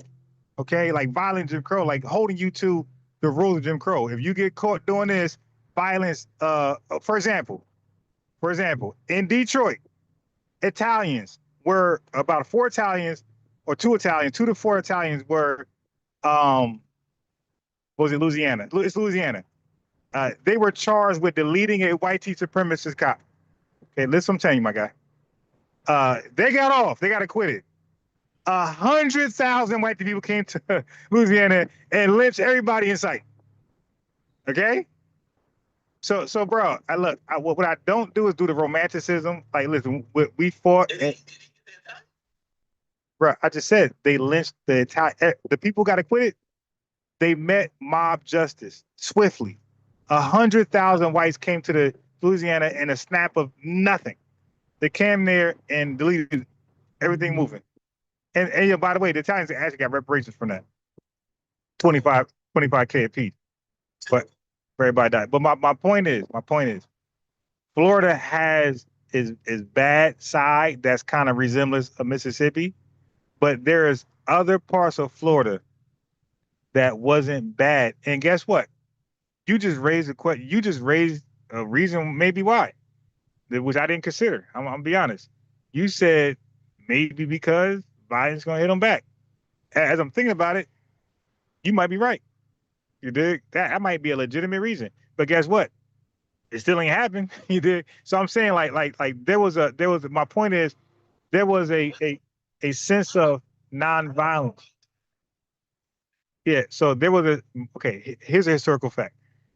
Florida, all of Florida wasn't like all of Mississippi. It wasn't like all of the Carolinas and Virginia and states like the Alabama, stuff like that. All of Florida was not. Florida. Yeah, but all of Mississippi was, all of the Carolinas was, all of Virginia was, all of Alabama was. So that's all I'm communicating. I'm saying all I'm saying is there were safe zones in Florida where you might not suffer white supremacy or on a violent level. But in the states I just said, the deep South, you guys can Google violent South, violent Jim Crow South, and you'll get the states. Sure. The reason why I say that, I said it was a situation of violence back. Do you remember something called the McDuffie riots? No, I don't. But listen. But what I need you to do, because I'm speaking English and I'm making a comparison. I'm saying the whole state of Mississippi is nowhere safe. I'm saying okay. So look, but I need you to acknowledge that all of Florida, right? But all of Florida was not violent. That's all. Yes or no? I mean, we're gonna go right now. But that doesn't matter. It's not violent. Hey, bro. The bottom line is that people were not barraged with violence. That's all. I don't give a damn. Listen. Okay. I don't care. Okay, look. Okay, so look. I want you to be clear. I don't care about the reason. You can explain the reason. That's okay. Okay, my guy. That's not my fucking point. My point is people lived in Florida and violence wasn't there. It was absence of violence. That's my point. I don't care about the fucking reason right now. Right now is that all of Florida wasn't violent, but all of Mississippi was. All of the Carolinas was. So the reason, okay, but you didn't acknowledge that eventually because you kept trying to compare.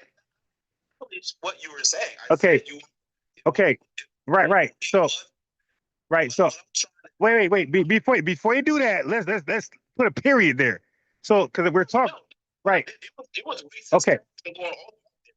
There's no doubt about that. No doubt. So wait. No.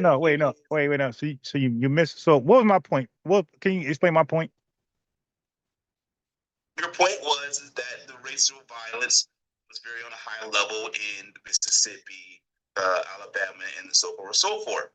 And I said that's not my point, my guy. I'm speaking. I can't speak more English than this. I'm saying all of Florida wasn't it wasn't violent. There were okay. I said yes. Okay, but I don't. But just now you was talking. I didn't say shit. Why are you talking when I'm talking? Let me say what I gotta say. You were talking. I was quiet. I started. But I don't need you. But when you were talking, I was completely silent. I go to talk. You're talking while I'm talking, my guy. Can I have the same respect? Go ahead. Yeah, but doing it. But I was comparing you, but I did it in silence. I want you to finish. Okay. So Mississippi, Alabama, and the Carolinas and Virginia. Damn near all of it. There was no safe zone for a Black American. What I'm saying is all of Florida, and it might be for your reasons, but the bottom line is that everybody wasn't always in danger. There were pockets where you were good. Okay? You didn't have to think about today might be the day I get lynched in Florida. But in Mississippi and those other states, what they call the violent South, every day could be your last day on earth. That's all I was trying to point out. and you kept saying something different, or without just, we could have been moved on. And you said, yeah. Okay. My God. Okay. All right. Go ahead, bro. I got it. Go ahead. Go ahead. Go ahead. Here's the thing. Florida has a distinct history, all of it. And because of that distinct history, we may have seen the outcome that we actually may have seen. You get what I'm trying to say? Okay. So don't get it twisted. I get it. Everything you said, you know what I'm saying? I already knew that's the situation. I knew the situation because, of my understanding a little bit of what the hell Florida was at that time and all of this going on with it. So yes, it makes sense that it went down the way it went down, where the terrorism, where the safe spots may be. Yeah, listen, you can understand. You're a state that got rid of all of the true institutional actual pillars of racism in the state, then it probably is going to be actual safe zones in that particular state because of racism. It makes sense. You get what I'm trying to say? So I totally agree with you. When you say what you said.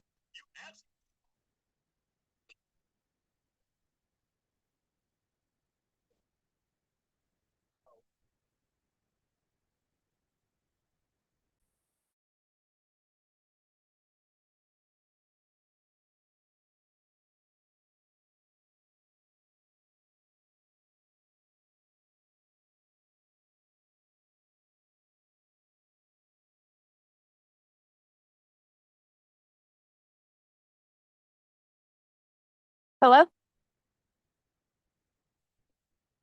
can't hear nothing. Come on, come on. Can you hear me? Hold on one second. I'm trying to get my phone together if you can hear me. Jeez, why is this acting like this? What the hell? I can't hear nothing. Okay. Can you? She's sort of basically kick ass and don't have to take no names. We got them cats out the paint. That's why those safe zones were created. And you know what I'm brother, trying to say? right. So Look, I have no problem. Say that some people in my other side weren't technically actually enslaved, and No. they probably weren't technically enslaved. Hey, yo, but you're probably right. Wait, can you hear me? Can you hear me? Like, oh my God. Wait. Oh, I'm on mute. Oh, hold on, yeah, 1 second. Hey, Can you hear me? look. Yeah, I hear you. Yeah, hold on. Okay. Hey, brother. What you just said was, okay, listen what you said. You said half your family wasn't, and half.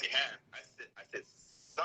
Okay, doesn't matter. The fact is, you're saying some were not and some were, right? Yes. Okay, my statement is, if anybody is saying nobody from their lineage endured slavery, what you just said, great information. I appreciate you, and I have no rebuttal. I agree with everything you're saying. But I'm saying people don't have your position. Your position is sound. And like I said, like the fact that you introduced the Seminoles, you kind of reminded me like, oh shit, like that could have been the reason why Florida wasn't, you dig, like a Mississippi, right? And I didn't think about that, to be honest, until you said it. So I'm like, you know what? Damn, brother just dropped the bomb. Oh, sorry, TikTok. He dropped the BOMB. So I'm gonna give you that. I'm saying I didn't think of that. And when you said that, I'm like, okay, damn, that's a fair point. Like people knew what it was. Had they tried to chimp out like that on us. You dig? So thank you for that. So now I'm going to borrow that going forward. Just let you know in advance. You dig? And thank you for that. I didn't consider that. Now I will. I don't want to take all the point for it. I really got gamed up by Tariq. No, but it doesn't matter. I got it from you though. So, sometimes you only can know where you got it from. I didn't get it from Tariq. I got it from you, and you got it from Tariq. That's great. But I got it from you though. You feel me? So sometimes you just got to set the flowers, right? Because what happens is, look, I see a lot of stuff too that's clever, And guess what? It might not reach the masses. Like just now, I was playing Daily Rapid Crew, and the guy was breaking down ethnonym, Little B, Big B. He literally got every last word from me. Okay.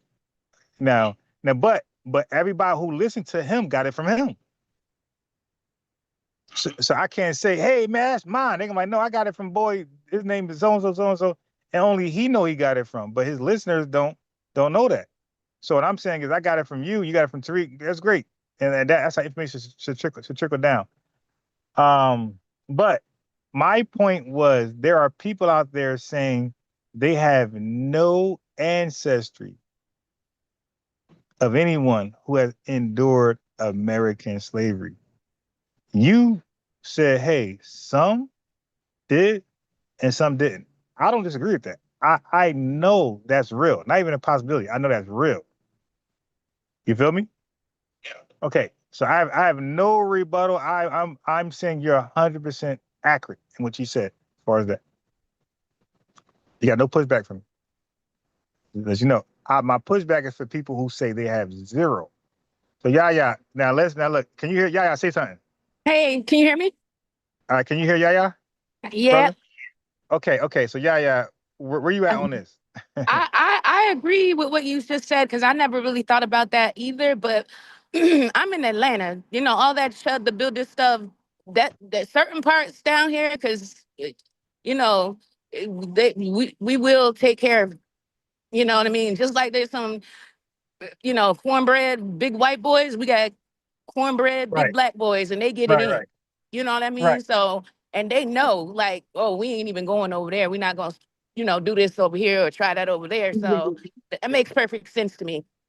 And I hope you don't like change your name because I like unbiased. That's why I watch because I know where to look. Don't start changing your name all up.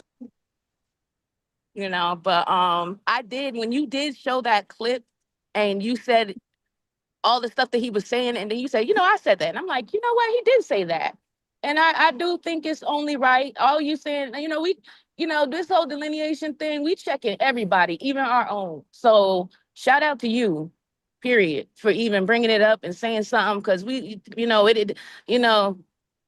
we checking everybody, even if you're part of the lineage, period. Well, I mean, I'm soaking up game, and that's how it should be as a collective ethnic group, as a lineage. We should be gaming each other up anyway. You know what I'm saying? Right. Knowledge should be something that's shared to better the mind and better the soul and better the people. So my thing is for us to share information, get information, especially when it comes to us, because they're always trying to bury our history to make sure we don't know about it. And that's true. So Look at with the delineation, we finding out we didn't even know how many FBAs had all different types of businesses. They was like, oh, where your business is at? Where y'all at? What y'all doing? And then they trying to cosplay us and act like they us when we go shopping, and we still checking that. We like, nah, if you really FBA, put it up there. And we making everybody call a spade a spade. That's it. Right.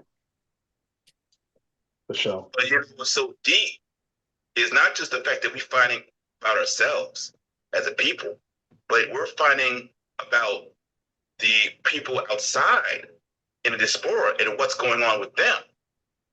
Right. And, you know, I was listening to the Wrap Up Crew too with Brother Divine.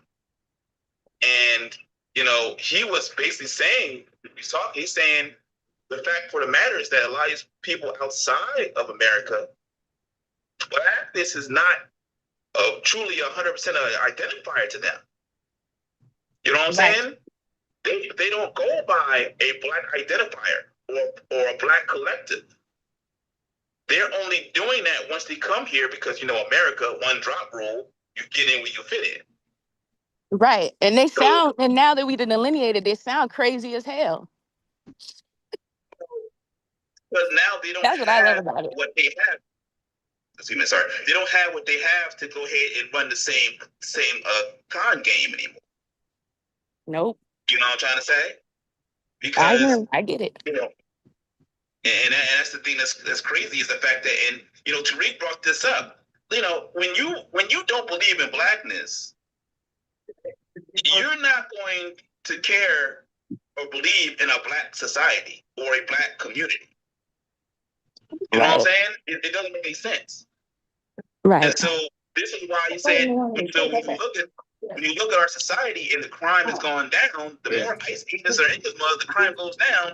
Well, it kind of makes sense now if these individuals never cared about the black society they're in anyway, because they never cared about black.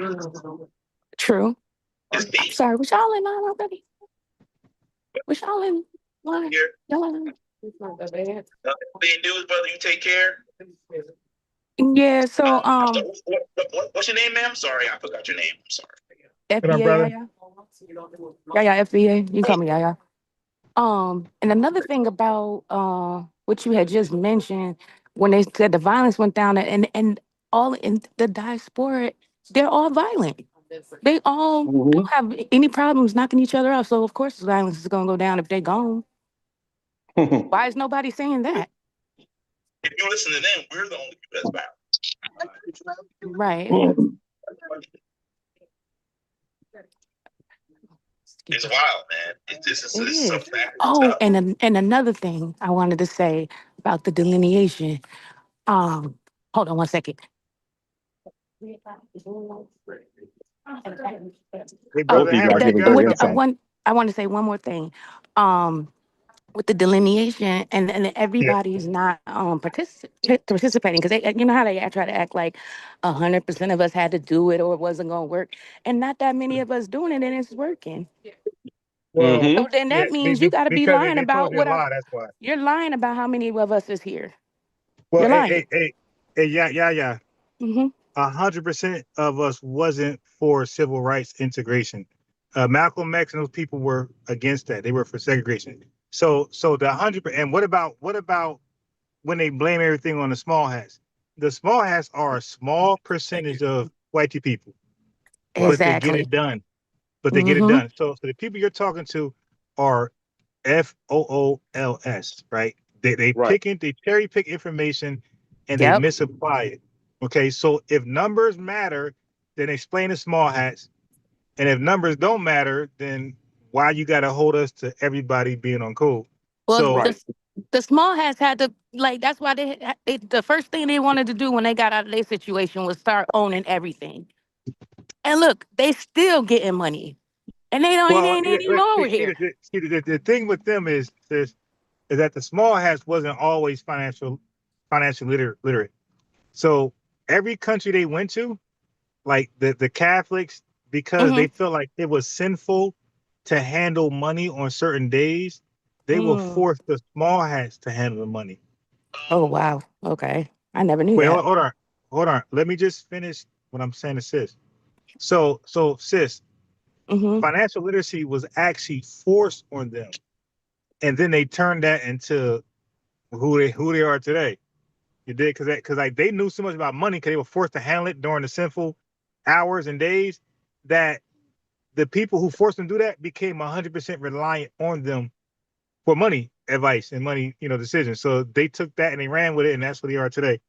But hold on, before you say something, OGK, brother Hamber is in the queue. So by the way, OGK, you're talking to people from Yaya is on YouTube, right? You're on TikTok. So I got YouTube and TikTok corresponding, which is like unheard of. Okay. So that's what's up. You're linking it all together, man. Helping hands. I'm saying to even think of that is like the facilitator. Yeah, but listen, that don't happen nowhere on earth. Like I figured out a way to do it, and we're doing it. Because if you ask AI, they're gonna say it can't happen. All right, so brother Hammer, what's up? I actually, I really only called in right now to let you know I can't call in and I can't really talk right now. I have no time. Okay. That's what I called in for right there, literally to let you know that there are people out there who want to address the topic, but don't have the time, because circumstances and things that go on and whatnot. But let me tell you, I really didn't want to break in and change the flow because I'm loving what OGK is putting down personally and what Yaya is putting down. I think you guys are going back and forth like Claude, you know what I mean? Like when you have the lady and the man with Claude who speak to one another. I think you guys are bouncing off each other and giving some great insight. Appreciate I'm it. loving it. No problem. I'm absolutely loving it. And I don't want to change the tenor and the tone of the conversation because I'm not going to stick around for it anyway, which is Right. about which is addressing the topic at hand. You know what I mean? That's literally right there Correct. in front. I won't even have to repeat it, but I will hit you back on a different time when I do have time to address it, and I'll come in on fire. I'll probably call you a buster or something. You know, I'm I gonna don't come in on mind. Hey, fire hey on you, bro, Ron. listen, I'm not Marquette Devon Yeah, Burton. yeah, yeah, You dig? yeah, yeah, I'm not a yeah. sensitive, emotional coward like him. I'm gonna You test dig? If that. you, yeah, bro, listen, I'm battle tested, my guy. I've been through it. I've been online for 17 years. I've been on YouTube for 17 years, bro. I heard it all. God damn. Yeah. So, Yeah, so I'm I'm 100% gonna test battle that. scar tested, my guy. Because Because you as built far as black lineage tough. goes, Dude, I as like far as niggas tough. lineage goes, with lineage, I just came back from LA. I had a funeral to go to, so my whole family was there from all over. So, you know, I'm pretty amped about the whole lineage thing right now because it just solidifies what I already knew and what we already been doing all these years. It's just I'm away from it. I'm so far away right now. I'm not literally living in the culture in my family lineage culture right now.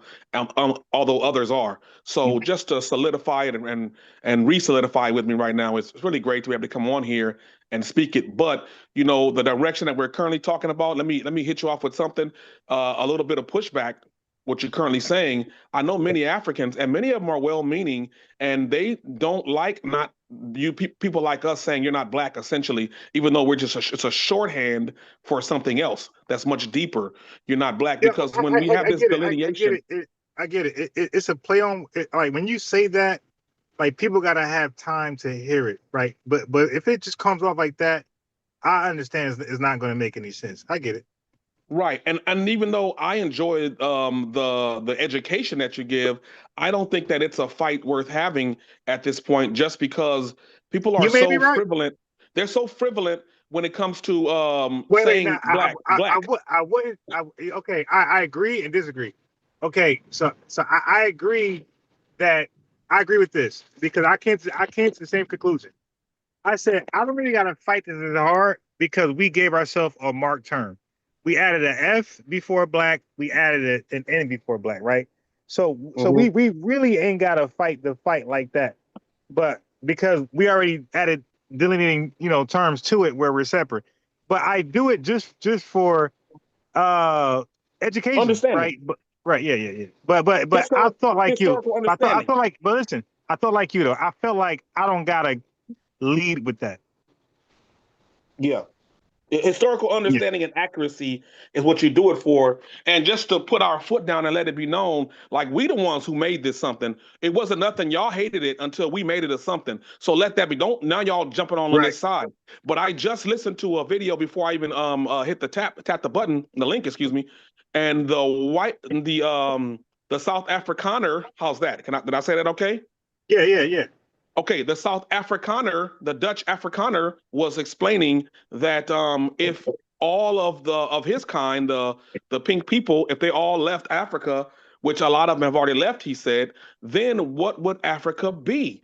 They would starve and be poor and whatnot if all the Afrikaners, quote unquote Afrikaners, left the white tea. You know, if they all left that area or left South Africa, they'd all be poor. And the other guy said, "Why? What do you mean? Are you trying to say the blacks cannot farm and the blacks cannot run themselves?"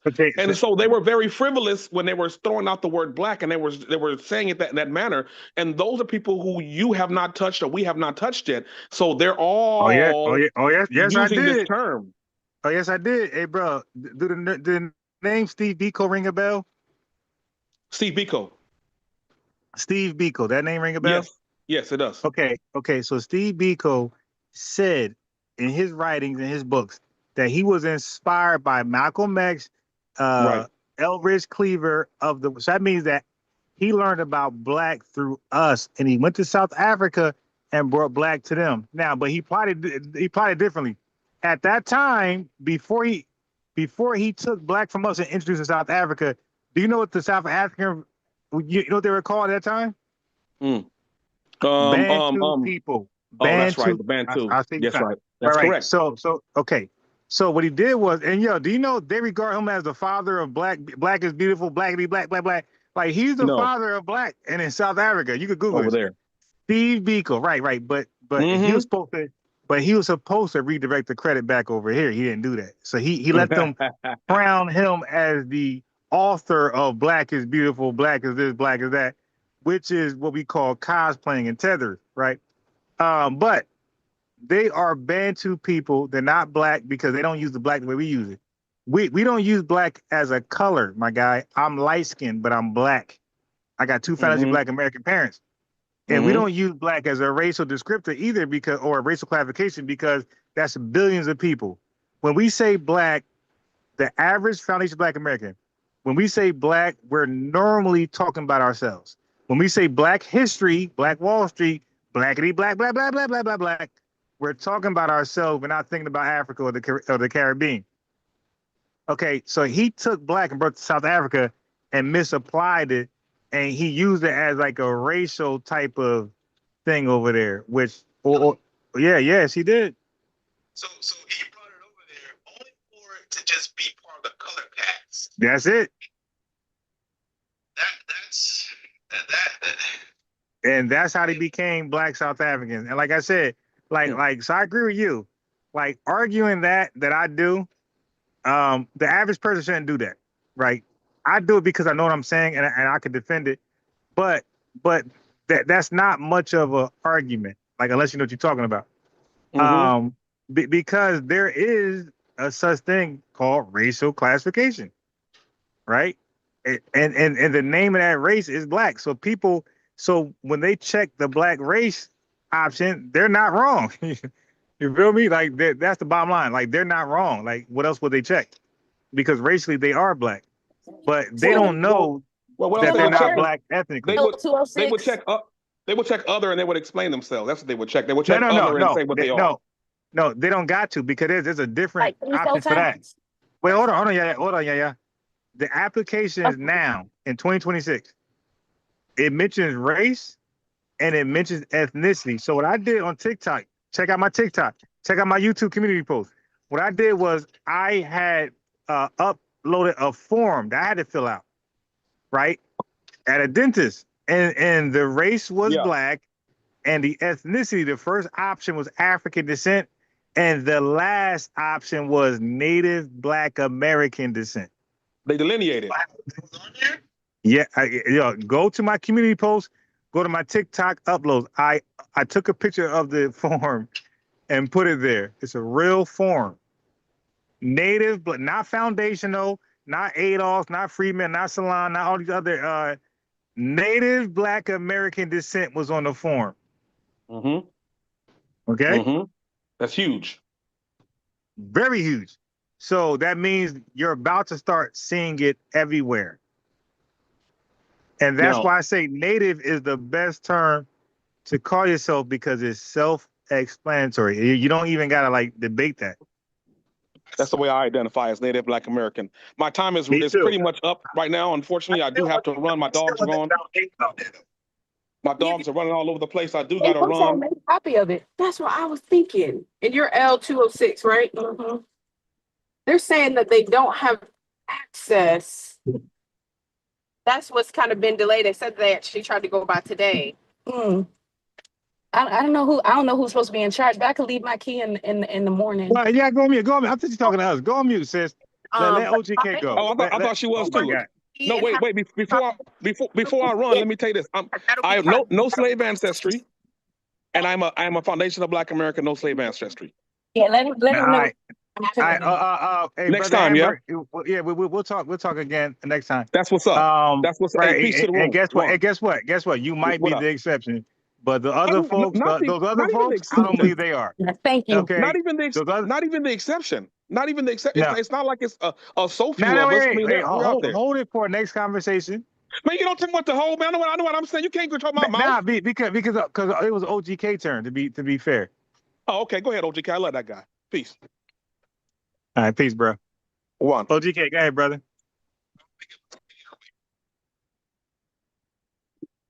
I have to agree with Brother Devon on the Daily Wrap-Up show when he said that it is imperative that we make ourselves ethnically because you're not going to get it from African American. They made that right. Yes. And in order for us to get what we get, the government program, the collections and programs and set asides for us we need to delineate because that's the only way we can solidify our place, one, solidify our reparation argument, and be able to create policy using the Constitution, get some things done and get protections for ourselves. So that's, I want the reparations argument to go, but my thing is that we really need to put in writing the acts or ethnicity through the government to solidify it and put in the candidates to reparations because we need to solidify, not just social. Yeah, you're going mute. Yeah, you're going mute. Yeah. We hear you. We hear you.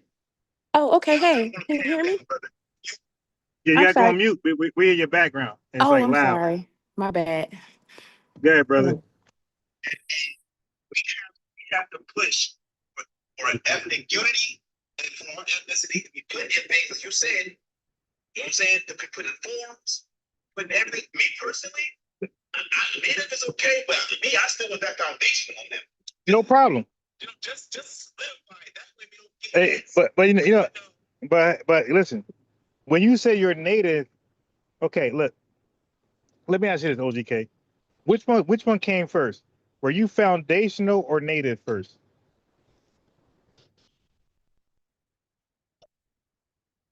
This ain't difficult. It ain't difficult, my guy. Okay, look. Okay, no. You don't. You don't. You're on the phone with me. I'm gonna ask you a question. Is being foundational, that's an action, right? Hello? You had to build a fucking infrastructure, right? Okay, it's right. So foundational is an action. So you were somebody before the action, right? Right, you were native before the action. Okay, so before you became the ADOS, before you became an American descendant of slavery, you were somebody. So, bro, a native Black American is you. Okay, I don't gotta lift a finger. I don't gotta be foundational.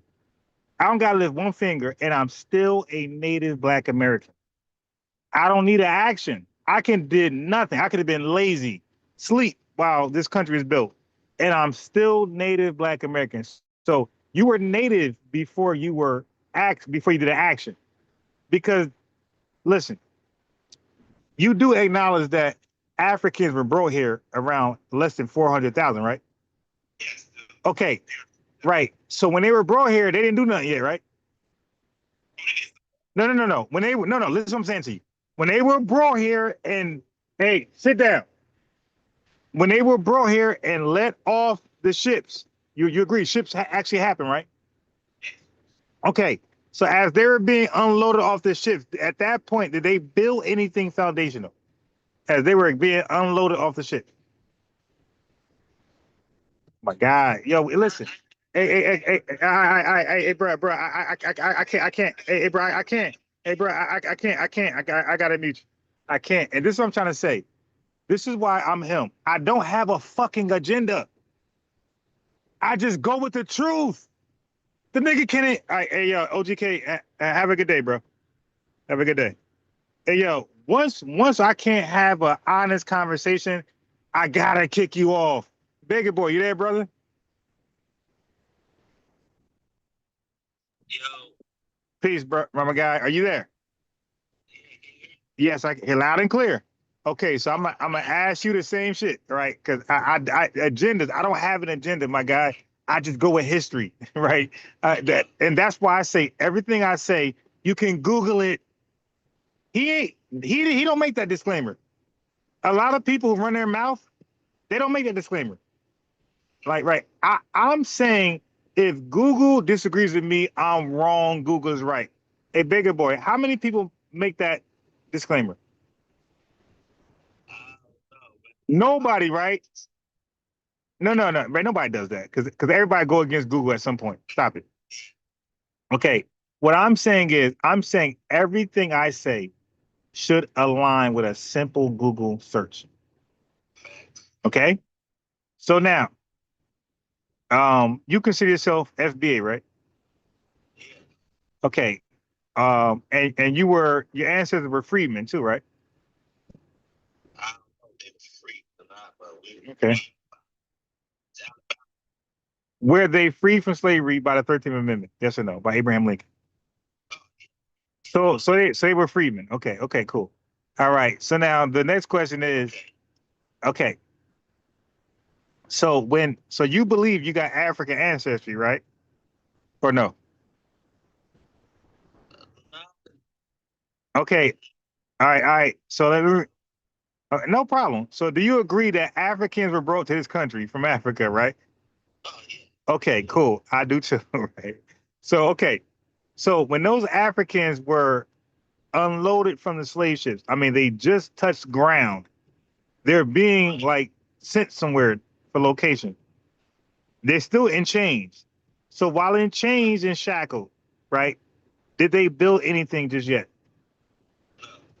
But they are somebody, right? But they ain't African because you're only African in Africa, and they were sold to white people, right? So Africans has stole their identity because Africans use them as property. You can't sell people. There's no such thing as that. Can we agree? You can't sell people. You can only sell things you own, right? You can't own people. So Africans played a game where they thought they could own people. So Africans first seen us as property. They seen us as something you can trade for alcohol, guns, and Percocets. That's what they thought. Okay, these chimping out people thought they can trade people for objects. So Africans seen as objects first. White people agree. So yeah, they're objects, right? They're not humans, right? So they went along with that. Okay. So as we came to America, we're no longer African, right? Because once you sell something, like for example, if you sell me your watch and I buy it and it's on my wrist, who's the owner of the watch? Right. When you sell something, you lose ownership. The person who buys it, they own it. So once they sold us, the African stayed in Africa, right? And we became the property of white supremacists. Okay, cool. Got it. So now we are here as native Black Americans. The word native means that we became something new under the watch of white supremacy. Indigenous means you already existed before a white supremacist person came around. Okay. But if Africans came to America, then they came by way of white supremacy, right? So that's the difference. So if you came by white supremacy, you're a native. Okay, you can't be indigenous. So if white supremacy, listen, if white supremacy brought you over here, you're not indigenous. You're a native. Indigenous people predates white supremacists. But if you came here because of white supremacy, you cannot be indigenous. So those Africans who got here by way of white supremacists, none of them are indigenous. Are we cool? Okay. Native, right. Right, okay.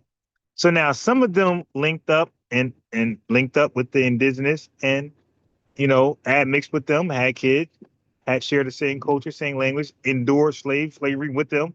And white people ate us, had kids by our women.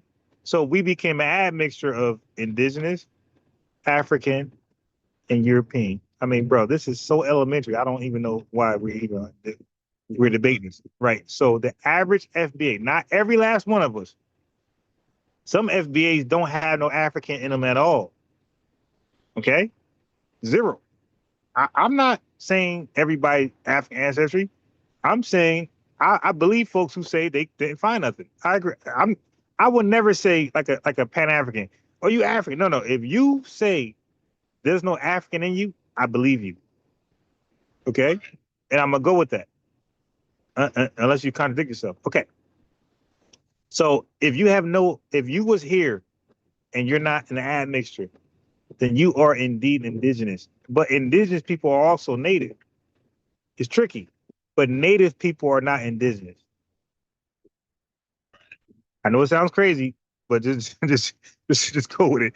So indigenous people, Indigenous people are native, but native are not indigenous. And I love my indigenous folks. So it's no, I love my Africans. I love my diasporic people, right? Of all the islands. I rock with them. There's no, yeah.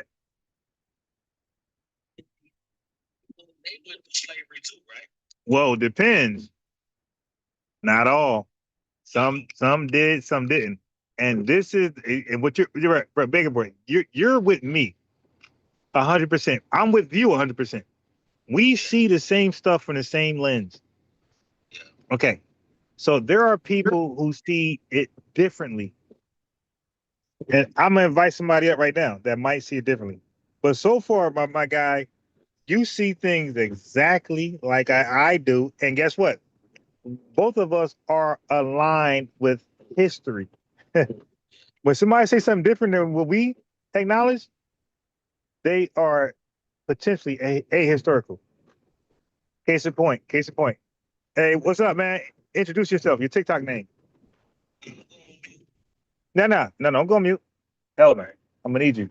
Hey, what's up, brother? You here on TikTok? What's up? My name's IM6. How you doing, brother? Brother, I'm doing great. And yourself? All right, hold on. Wait. We got one more person. We got Bigger Boy. How you doing, Bigger Boy? What up? Okay, so we're all here, and we got Yaya. She's there too on YouTube. Yaya, you there? Or you on mute? Here, thank you for breaking that down because I still get a little bit confused about that indigenous versus native Right, thing. and believe me, it's confusing. It is confusing.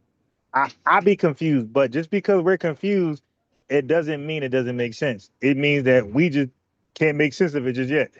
But it makes sense. Okay.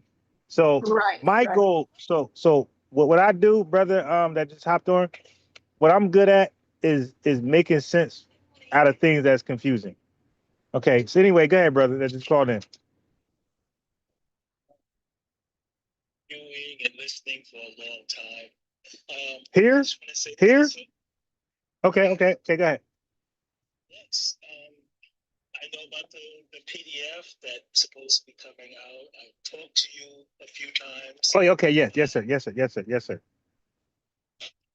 to say, I watched on the YouTube side where the brother with the white shirt, Brother Divine, and you were saying that you came up with all the NIMs and the capital B and lowercase b. Yeah. I just want to say, we who at the U.S. Freedmen Project want to give you your flowers. He's not a part of that team. Okay. He's a guest on that show. Okay. So I got you. I will give it to you from us. And I just want to say, I learned these things from you, and I'm quite sure he learned it from you. Okay, I appreciate it. Because I've talked to him, and I even told him, have you ever seen Unbiased Ron and so forth? But he said, yeah, I've seen this. Okay, all right, I appreciate that. So I just want to tell you, I'm quite sure he got it from you. And you do deserve those flowers because before this, I did not know about all the NIMs, the exonyms, endonym. Yes, sir. It's another word which I can't pronounce, but I heard Genesis. No, it starts with an A. When you change the word further on when it gets older, you use an old word. Oh, acronistic. Acronistic. Yeah. Revenue. Use that on Tariq. And I'm like, I know he got. Oh, 100%. He got it from me. 100%. I tell you, thank you, brother. I've learned so much from you. I appreciate it, man. I just want, like I said, I want to give you the flowers from the U.S. Freedmen Project, which he is a part of. He's the president. And the sister that was backing him up is Brooke, and she works with the group. So, how can people go to your website? Like, what's your website? USFreemanProject.org. Okay, there you go. All right, respect. Yeah, okay. Yep. Hopefully, in September we're doing the march in Harlem. We'd love to see you there. September, you know what? Hey man, you just might. Look, hey bro, you you just might. Hey yo, hey, listen. All I'm gonna say to you is keep in touch with me. If you keep reminding me, because as you know, like you might not know, but bro, look, I work between 7 a.m. 3:30 p.m. Okay, now look. So look at my schedule. 7 a.m. to 3:30. Hey bro, I'm up at 4 o'clock. I'm live at 5. So I'm 2 hours above where my job needs me there. I'm 2 hours because I'm live teaching and talking, right? 5 a.m. Right? So check this out. So now when I get off work, guess what I gotta do? Come home and immediately pick up my son and entertain him. All right. Yogi. Read radio. Go. Like this is okay. So he's right here. So he's like, so let you know. And so when I get off work, bro. So when I get off work, I'm live. I pick him up. I got to entertain him, and then I go to bed. So that's my everyday weekday, Monday through Friday schedule. Okay, so a guy is super focused and busy, but and guess what? Single parent, full custody, and that's not respected. I should be having 1,500 people live here, right?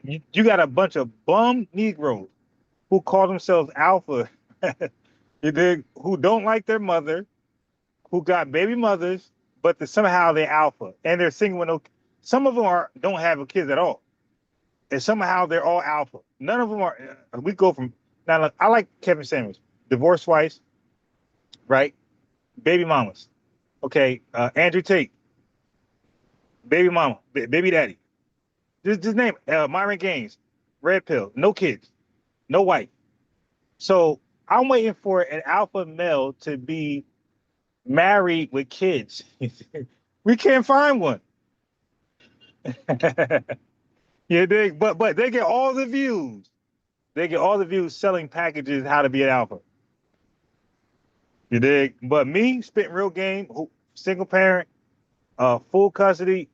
No, nobody want to hear that. Nobody want to come and listen, and because I did something they didn't do. I was responsible. I knew how to get custody. These bum Negroes could not figure it out.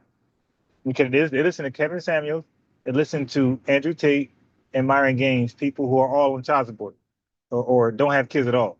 Okay, I'm not on child support, by the way. I could put her in child support, but I ain't do it.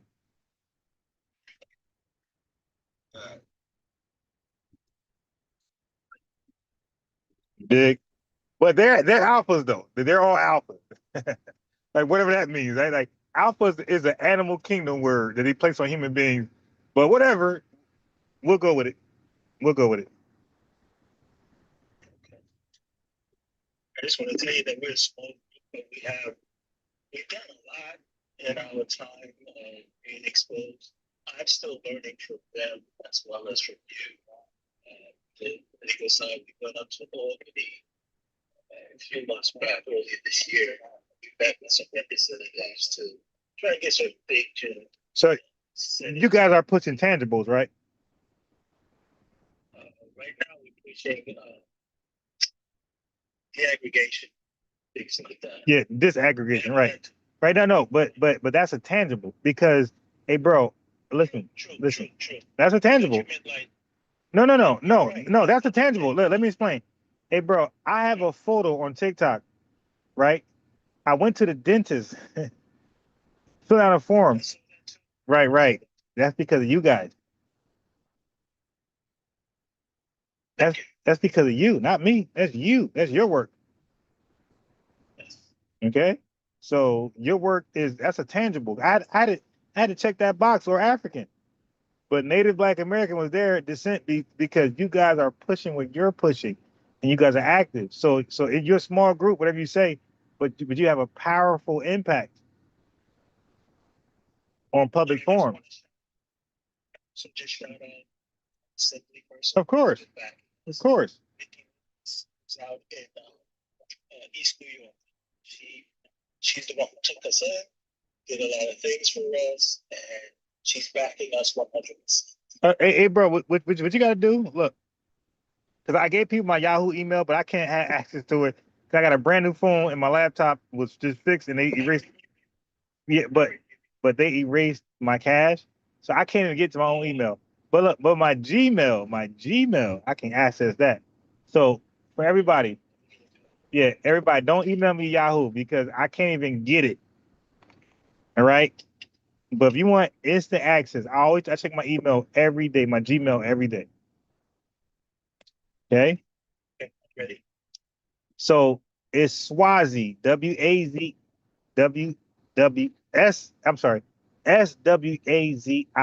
media 7@gmail.com. Now Swazi is short for Swaziland. Yes, it is. That's a South African country. Now I broke that down before why I used that. So if y'all late, then y'all late. But my email is Swazi, SWAZI media 7@gmail.com. That email I got access to on a regular basis. My Yahoo blackthinktank@yahoo.com. For some reason, they made it difficult for me to access that. But bro, what you need to do is schedule a time with me. Today's Friday, so Friday, Saturday, and Sunday I'm like open all day long. But bro, what you need to do is schedule with me and just promote whatever you got going on, and that be the live. You feel me? Yes. Yeah, freely. Like, I've heard you mention that we can come on yeah, and do that. yeah, I thank you. yeah. I don't charge. I don't care if I had 700,000 followers or live. I wouldn't free. I'm not trying to make a buck off people promoting what they got going on. Other folks do that. That's not me.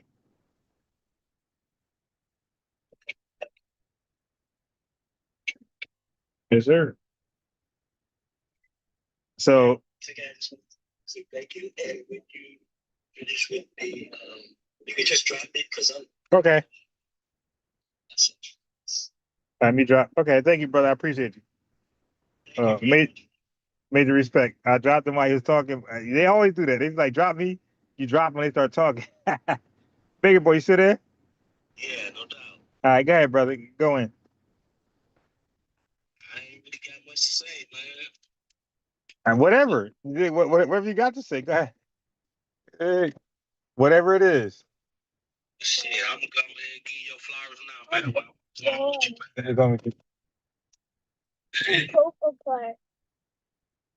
go ahead, brother. No, we're going with Gigi. Said I'm gonna go and give your flowers now while I'm on the line with you, but like you like the best, man. Know what I'm saying? You like a great, man. Know what I'm saying? You bring it, you give us good information, you know what I mean? And like I be like going on other like TikToks and stuff, know what I'm saying?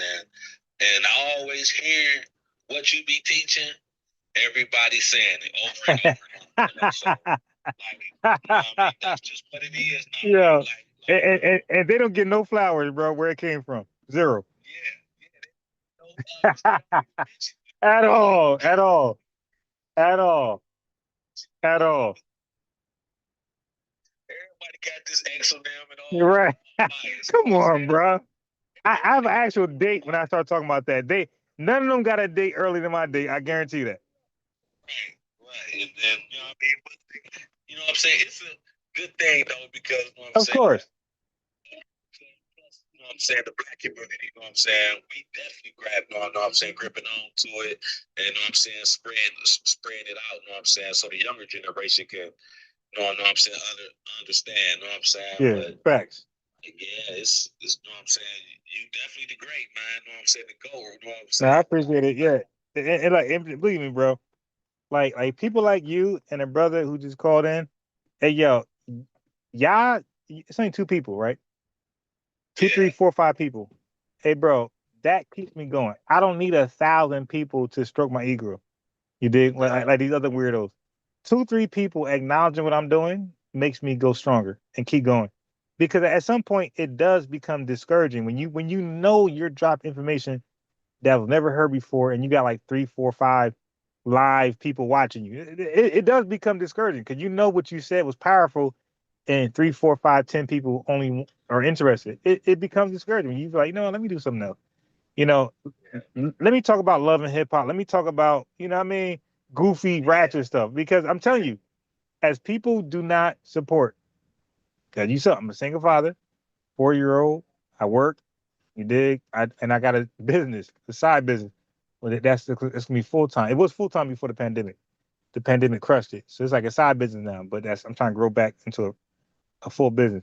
But what I'm saying is, when you don't get support for what you're doing, I mean, bro, it's common sense to do something else. Okay, move around and spend your time doing stuff that's profitable. So I don't want to abandon the lineage, but I'm like, dude, if the lineage is stuck on entertainment and yelling and cussing, it's like I feel like I'm Malcolm X. Like I feel like I'm Dr. King. I'm just before my time. So I don't want to waste time being before my time. I'd rather just be with my time. You dig? And talk about the stupid shit they want to talk about. So it's like, that's the stuff that I think about. Yeah. Can I say something to that? Okay, so we got M. Johnson. Sis, what the M stands for? Malika. Say it again. And what the M stands for? The M in Can your you hear name. me? Can you hear me? Yeah, I hear you. Yeah, it stands for Malika. I'm from Oakland, Oh, California. I'm okay. FBA. Okay, I only say that because I thought you was a brother. I'm about to call you Michael Johnson. No, Okay, so Malika Johnson. Okay, no. go ahead. You Yeah, can no, respond. I also want to give you your flowers too. This is my second time ever being a part of the live. I really don't do the lives often. I may catch the replays, but it's not Okay. very many channels. A lot of channels you'll go on, FBA, there's a lot of belligerent. Right. We're hurt. Xenophobic device. You can say it. Xenophobia, But divisiveness. but you have to understand though, we have historically always embraced the Black unity globally. So to Right. turn around and find out that they're in our politics now, we've never done anything to Hmm. them. If anything, we have been known to help, support. Right. So Hold them down. now when you start getting involved with our politics, that's when we started clapping back, and then all of a sudden we become divisive. But everyone Right. forget how this initially started. And so, yeah, we're not a monolith. You have 40 million of us. Some people are upset about it. And unfortunately, you woke up, you know what I mean, the sleeping bear. So you get what you get now, but there are not many channels. And I shouldn't say that because there's a lot, of No, channels no, that are no, no, respectful. no, no, no, they're not. All Okay. of them became belligerent. All of them became toxic and divisive. All of them because they realized the clicks and views are in controversy. None of those channels stand like me. Just try to, Right. the truth ain't receptive. The truth ain't something that's going to garner 1,000 live viewers. Right? It's not. Right. Right. Well, I came Right. up here personally because I believe, I know you said you don't need 1,000 views, but a lot of what you teach, we need 1,000, more than 1,000 people to see it and learn. And I was just thinking maybe his channel might be, shadow banned, Oh because no, I it's remember 100% shadow ban. and that's all 100%. I was I've been trying said to that. say. Yep. And that's all I was trying to say in the chat, because Baruch, was suggested that she launch a new channel, in which she did, and now she's getting thousands of views. So I was Yep. just Yep. suggesting it, and then your mods, they banned me. All of a sudden they muted me, and I didn't understand why, but I wanted to get up here to say it personally to you, because you should have way more views. That's all I'm saying. You And know I what? just You just gave me a good idea because it says I had my regular channel. It's called Unbiased Round. That was shadow banned. Then I came with FBA Defensive Unit. That was shadow banned. So then I created FBA News and Updates. But that's where you're at right now. This shadow okay. banned. So it's crazy that I think I gotta create a new channel. Yeah, you dropping gems. It- Yeah. So I just okay. wanted to So, give you your flowers and keep up the good work. all right. Thank you very much. I love you. You And can drop look, me. Love you too. a family. family. Uh-huh. Sis put me on game. She gave me what I did not want to hear, but it's true. I Yeah. have to create a new channel Mhm. on YouTube. Yeah. Okay. And don't give up on And us. okay. No. I'm not because of you, your call. Like I said, I just need 5 strong supporters. Yeah. That's it. That's it. Five. Right. Right. Five. I don't need 50, 500, 5,000. 5 strong supporters, and I'm gonna keep going. You dig? Just That, long as I got people that believe what I'm saying is true, yeah. I'm good. That's Okay. right. And I and, did. and like the tethers call in, hey, nobody here, only 5 people here. That's all I need, my guy. That's right. That's all I need. All Five right. people to listen because what happens is that you're gonna hear it, you're gonna share it. The brother who called in with the Freedman, he's gonna hear it, and guess what? The people he talked to, now they're Yeah. repeating my talking points on the Daily Rapper crew, where hundreds of thousands of people gonna listen to my talking point. You dig? That part. So That part. so yeah, exactly. So all I need is Mhm. five, All just right. five. Keep up the good So work. thank you, sis. And for the tethers, All stop right. stop stop stop pocket watching, stop Okay. live watching, and just know that what I'm saying is absolutely true. And all I need is 5 FBAs to take that and do something with it. And as long as my talking points grow, like people ain't don't gotta give me credit, no problem. But All as right. long as because my talking points are true, as long as they get out there, I'm cool. You dig? I'm cool because they're true. So when he said little B, big B, that's 100% me. But Right. I like it because I'm happy, and that motivated me that I'm inspiring people. You dig that they value what I'm saying. So Right. I love it. And I I love it. and I'm gonna drop after this, but you're living proof that our black men, we do take care about you guys do take care of the Oh children. yeah. So keep Oh that yeah. up too. I'm proud of you. All Yeah. right. Yeah. Yeah. Okay. Yeah. We take care of our kids more as single dads more than Yep. any other more than any other ethnic group. Okay. Like I Right. said, like just now, he right here. You know, Right. Just because we're that's not why I put the married, microphone. Right. right. The Right. That's why I put family, it the to him. fathers Like, are in their lives. oh Yep. yeah, all day. Like I Okay. said, when I'm home, when I'm at work, I'm not there. He's being taken care of. But I'm Right. home, I snatch him up immediately, and That part. he's with me until he goes to bed. You Yep. feel me? Okay. So You could if you drop. hear him in the Okay. background, it's him back there singing. Okay. You All dig? right. So, Yeah, yeah. all Thank right. you. I appreciate it. Uh-huh. All right. Bye-bye. Yeah. So again, what I'm saying is that there are Africans who are in peace with us, who don't think about us at all, as far as in a negative sense at all, zero. They're focused on themselves and trying to be great. Okay. Then you got a small percentage of Africans who are deliberately, you know what I mean, a Trojan horse or a straight agent. Go back. You have Caribbeans, West Indies, but the majority of them are not against us. They don't give a goddamn what we got going on. They're not stop. They're not okay. They're not in our business at all. But there's a small majority of them that are, but they're the loudest voice. So we like, yo, we can't just not address nobody. We got to address what we got to address. So, but we got to be clear in our language that we're not condemning all of Africa. We're not condemning all of Haiti or all of the West Indies. We're just condemning the people who it applies to. You dig?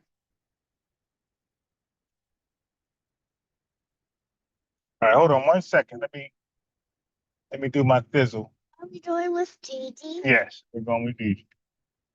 Okay, sit down, get your seatbelt on.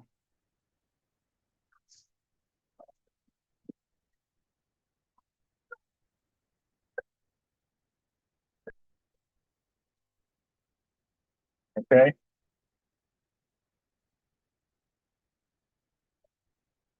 For the most part, we're minding our business and we doing what we got to do.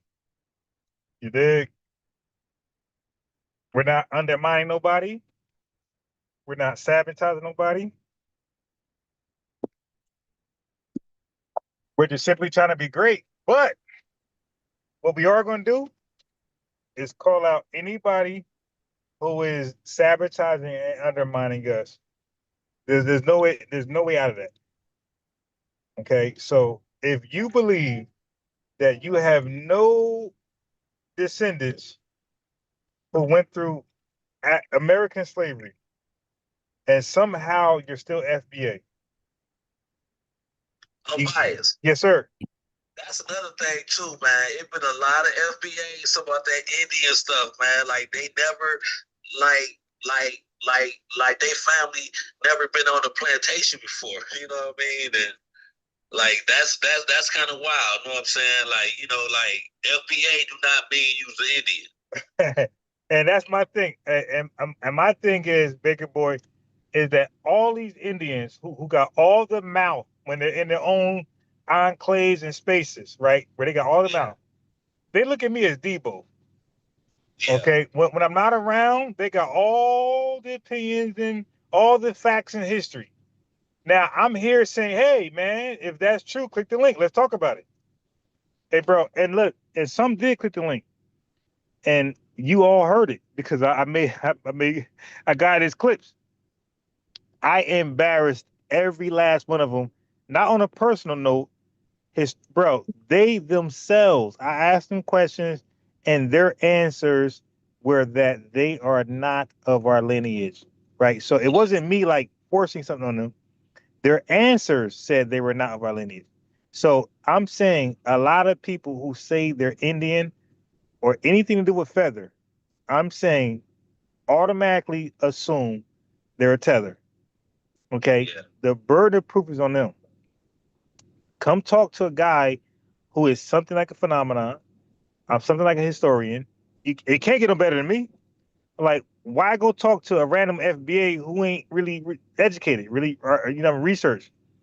Right. I'm the guy. You get past me, shit, you valid. You feel me? You get past me, you valid. So I'm saying if you believe you're Indian or anything with a feather, I know the language you guys use. And I know the FBA spaces. Now, right now, I'm not going to call them out by name, but eventually I will. Okay? So, but if you believe you're an Indian or something to do with a feather, and you got no lineage that has anything to do with American slavery, and you still say you're FBA, I know you're a liar. Okay? But you might be an anomaly. You might be the exception. So invite yourself up, click the Zoom link, and explain how this is possible, because everybody I spoke to, they couldn't explain how it was possible, and obviously they were tethers. So I look at anybody who's saying they're Indian and feathery, y'all tethers. Every last one of y'all, until y'all can prove you're not.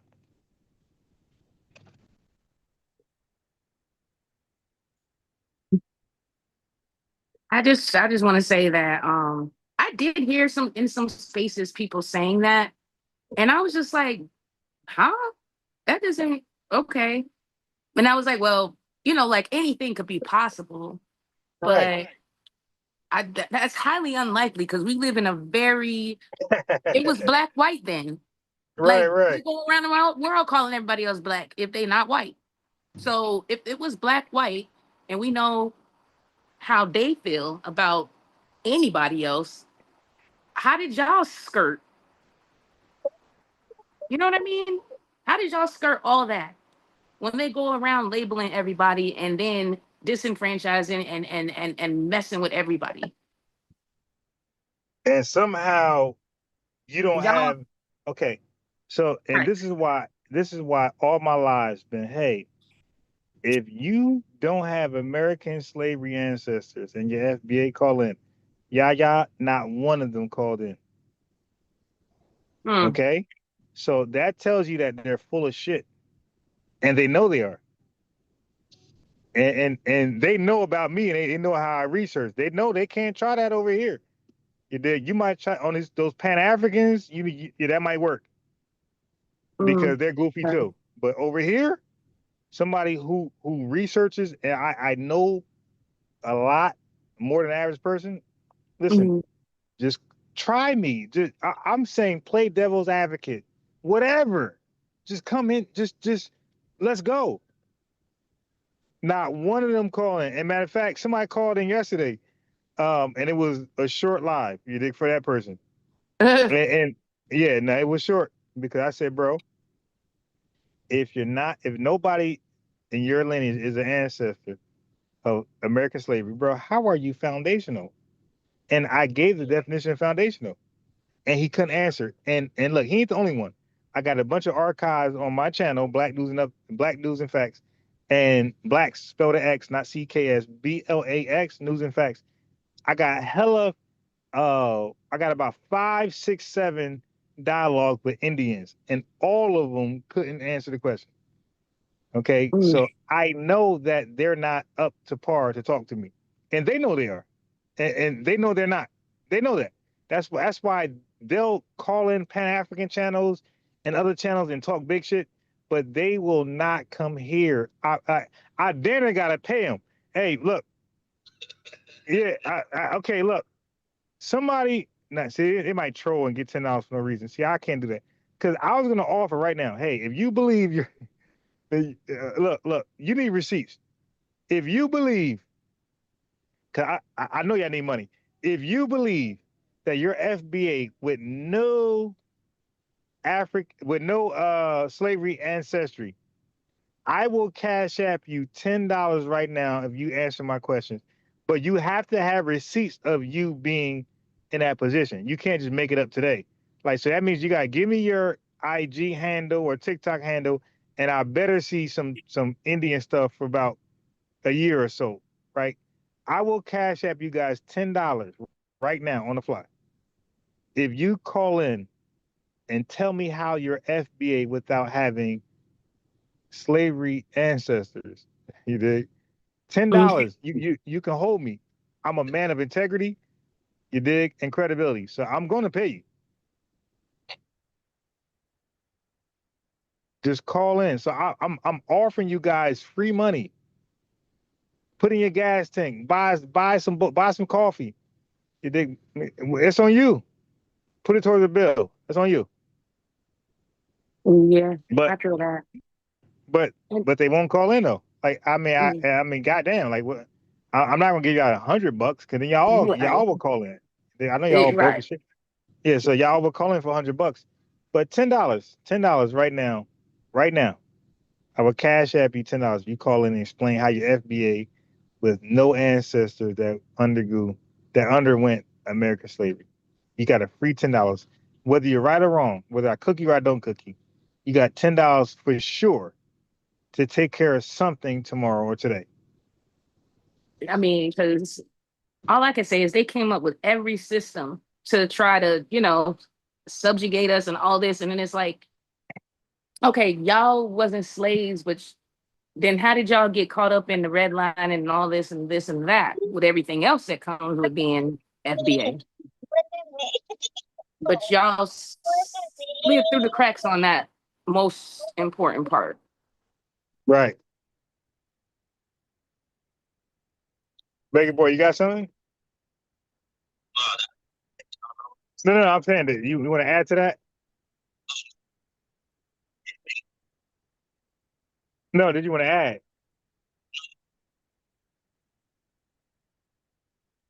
All right, so look, all y'all Indians, and look, hey yo, Baker boy, I've been in their space. I didn't know they were Indians, but they had a topic, and they said Africans are not black and black are not Africans.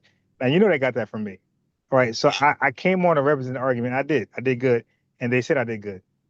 Okay, but as more people called in, so a Liberian man called in, and he started revising the ACS history. Right now, these people don't know about ACS. Like you gotta really want to learn this stuff to know about that.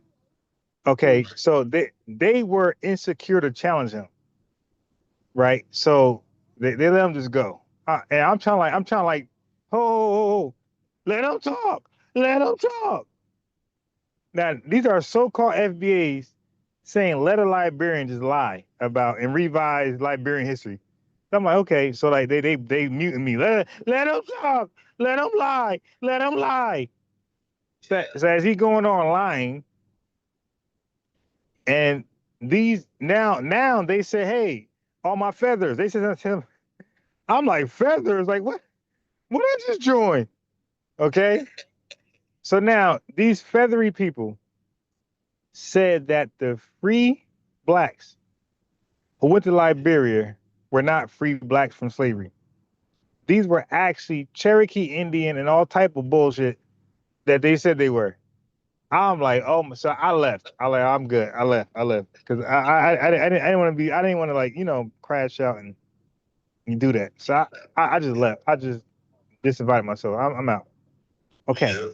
So now, bro, they were lying like hell, but even Liberian knew they were lying. Like, yo, what are you talking about? Like, no, those who went to Liberia, they were not informed. They were not former slave people.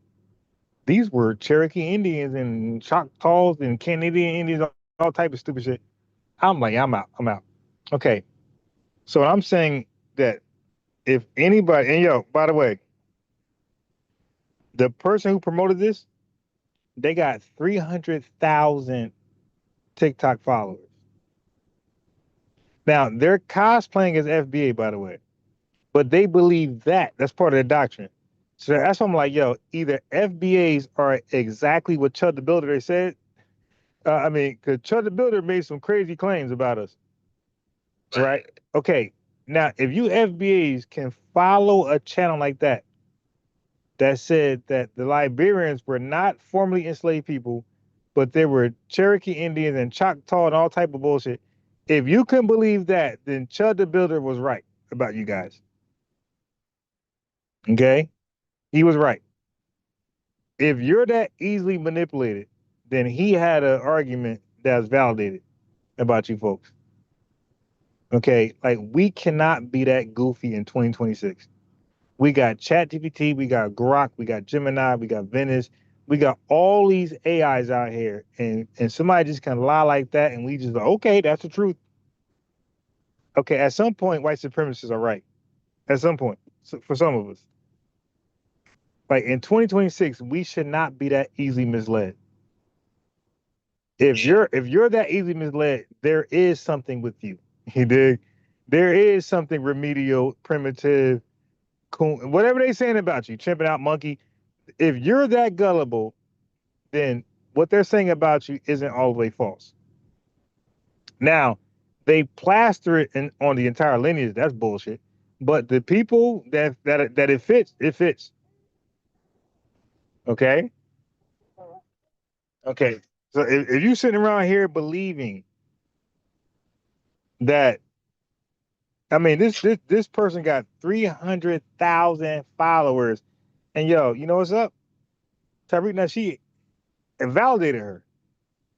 So now we know Tariq Nasheed is a horrible judgment of character. Okay? He's a guy that had a whole bunch of Pan-Africanists on his team that went against him and disrespectfully, starting with Professor Smalls. Okay? Then you had Lord Jamar. Then you had 19 Keys, we call 19 Z's, right? His information puts you to sleep. Dr. Mayat. Like, so Tariq Nasheed has a reputation, a receipt history of being a bad judgment of character. He aligned himself with a whole bunch of Pan-Africans who hate his guts. Okay? So then he validated this woman who's teaching this stuff about that slavery didn't exist. Now you know Tariq Nasheed would never say that. So he's stamping people who goes against his teaching, what he learned. Just like Tariq, dude, you gotta stop crowning people, bro. You gotta stop knighting people. Sit the fuck down, my guy. Like, you are really knighting people who are against it. He knighted Professor James Smalls, who was a complete op. He knighted he knighted 19 Z's. Dr. Mayat right now is on Hidden Color 6. This woman despises Tariq Nasheed. And anybody who says the FBA, I provided receipt after receipt after receipt, but this woman is on Hidden Color 6. It's like, Tariq, yo, you don't need a Pan-African on Hidden Color 6, my guy. It's okay, my guy. It's okay. But for some reason, he thinks he needs one. You did? All I know is I'm glad we canceled those Pan-Africans because now Well, we it's did. like We did, but he didn't. I ain't even know that, but Yeah, no. Dr. Maya is on Hidden Color 6, and she despises us who say we're FBA. She hates our core. Yeah, wow. that demon from emails. Like I knew that Dr. Maya. Listen, sis. I was on personal three-way phone calls with this dog. Okay, so I know her beyond TikTok and YouTube. Okay, she got my number. I got hers. I've been on three-way conversations with her beyond the internet. Right. So she know who I am. She know I am. Okay, this dog is a complete Pan-Africanist in every sense of the definition, and she despises delineation, and she despises Tariq Nasheed and anybody that calls herself FBA. She don't have no respect for nobody. But somehow, and Tariq said, because a lot of FBAs called her out, and Tariq responded. He responded to us saying, Tariq, yo, she got to go. So he knows that she's what we say she is. But she's on Hidden Color 6. And for that reason, I'm not going to watch it. I Right. can't watch her. I cannot watch her lying on us and faking the Yeah. funk. Yeah, because these folks are clout chasers. They don't mind taking Tariq shine and go with his narrative. They don't care. They just want to be seen. All right. They want to be seen so they can go do what they do in the background. But Dr. Maya, yo, she hangs. Tariq Nasheed has openly disrespected her crew as agents. He said, "Hey, man, a lot of those you might have heard it. Listen, he said a lot of those Baltimore people are agents. This is Tariq Nasheed talking. He said a lot of Baltimore people are. He's talking about her crew, by the way, Wow. Okay. because they're the most vocal and disrespecting her. So she hangs. Think about this, Yaya. Think about befriending a woman, okay, and all of her friends don't like you, but somehow you think that's your friend. Like, yo, how that's possible? And listen, her friends are vocal on social media disrespecting you. Yeah, hella vocal. Yeah, that's crazy. And Tariq somehow just got a heart for this woman. Like, yo, dude, you got to sit down, my guy. You're a bad judgment of character. You hang around folks who don't like you. And they end up saying the word. Professor James Smalls came out and said Tariq was an agent. 19Z said Tariq was an agent. These are the people he was hanging with. They all called him an agent. It was like, yo, at what point do you just give up on Pan-Africanism? And Dr. Maya, all of her crew says Tariq is an agent. All of her, she don't say it, but all of her right-hand men and women say he is. It's like, dude, why do you feel like you got to associate with Pan-African? I And the I, thing I is, like that the term pan goofy. I like that one. Yeah, I heard exactly, it. but listen, but what I'm saying is, at some point, like, we got to say, brother Tariq, you got to acknowledge what we see or sit down because you're embarrassing us. My God, you're linking up with your ops. And they're low key making lies. Dr. Mayat made hella lies. Yo, Dr. Mayat, I showed a lie. Okay, remember when Ghana was trying to claim reparations? Mm-hmm. Okay, so Tariq Nasheed made a video about that. Dr. Mayat responded to Tariq Nasheed in every word but name.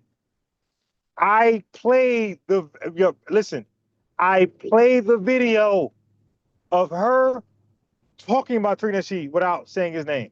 I mean, it was clear as a sunny day with no And she clouds. should have just said his name. Right. Yeah. Right. That's how clear it was. Right. Yeah, right. But she ain't gonna do it because she don't get when she go live, nobody checks in on her.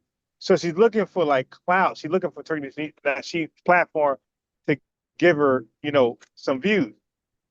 But she said his name in so many ways other than saying it plainly. And I'm just shocked that she's still on the Hidden Classic. So for me, I ain't watching because she's there, and I know she's a dog, the devil, and I ain't about to listen to her at all. I don't blame you. I feel the same way about that Black Panther movie.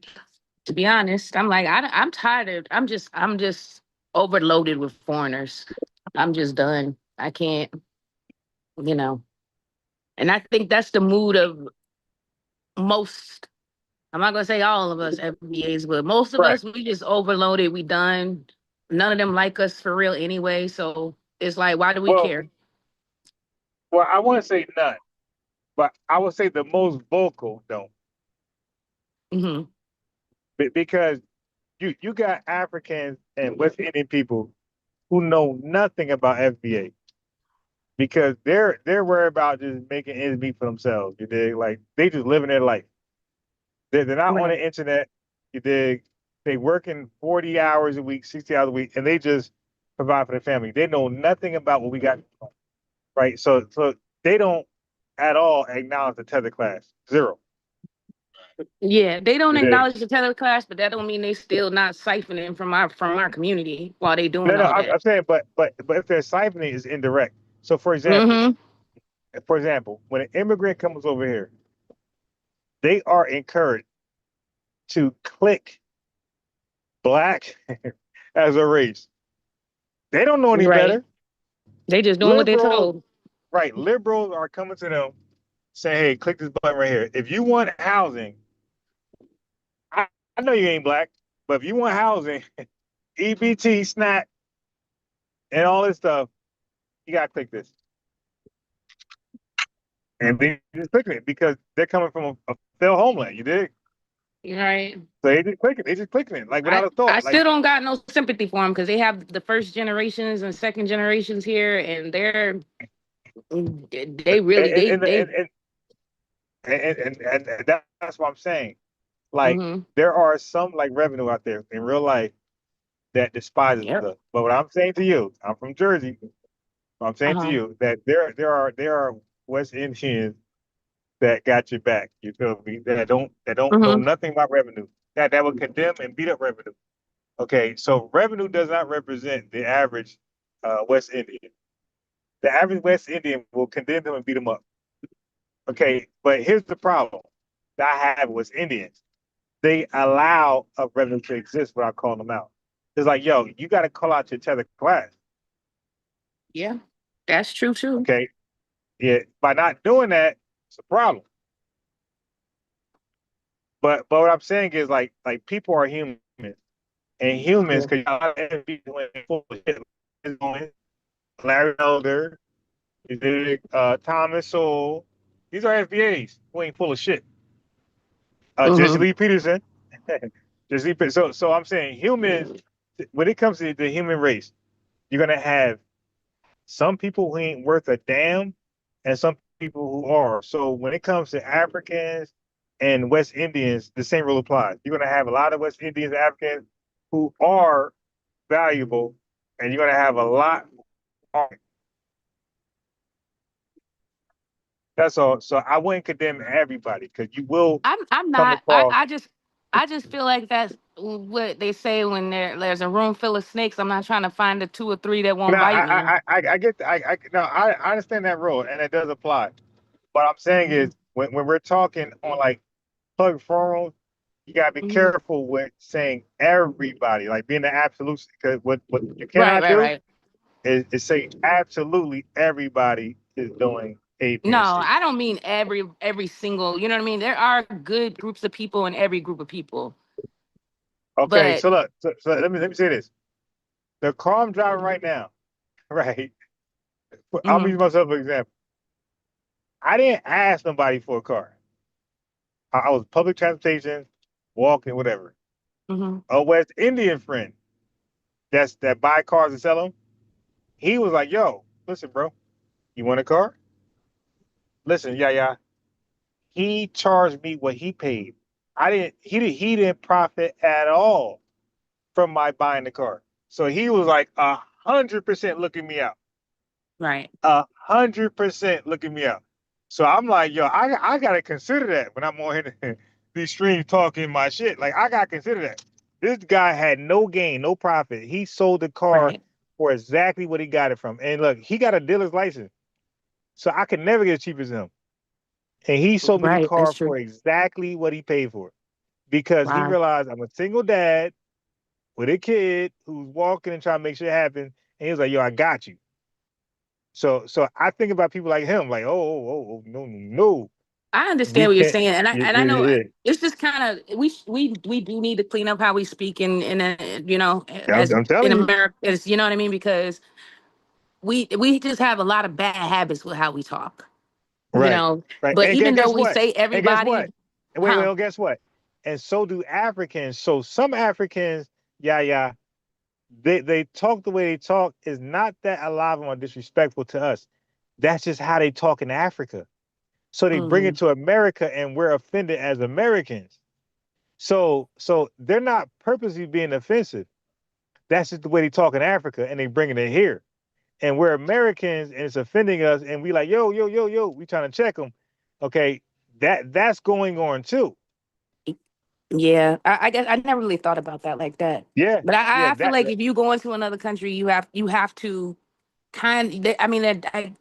I mean, they're assimilating as far as like, they know to go to work, be on time, do that, do this and Mhm. that. But as far as the culture of America, they don't really assimilate with that. Not So, at all. But yeah, what I'm saying is I spoke to African who talked to me in a way that I would normally see as disrespectful.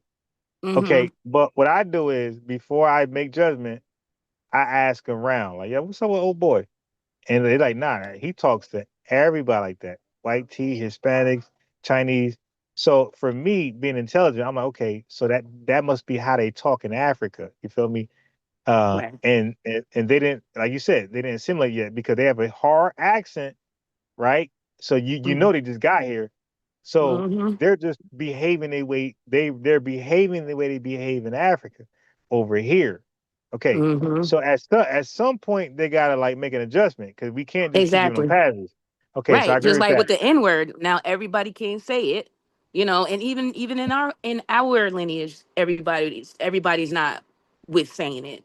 And we just Right. respect the fact. To be honest, the average black American has moved past the N word. Right. We Right. just Now, we just say we don't want you saying it. I don't care who you right. are, but we'll give you a little So bit of grace here's the if you thing. us saying it. Like what I mean by move past it, we barely use it. So you have Yeah. foreigners who use it because they think we use it. But Mm, like, nah, that's like true. yeah, it's like no, we don't use that no more. Like that's a played out word. We just call each other, Baker boy. we don't say Right. my nigga no more. Like, yeah, y'all do Right. that, but we don't say the word at all. Go ahead. Like the G Unit t-shirts and everybody be laughing about Right, right, right. that. That's outdated. Like we don't do that no more. Go ahead, Yeah. brother. Wait, hey, brother, are you talking? It's respectful to introduce yourself, your TikTok name, and go in. Right. That makes Go ahead, sense. bro. Bro. Hello. Yes, introduce your TikTok name. Tell us where you from and talk.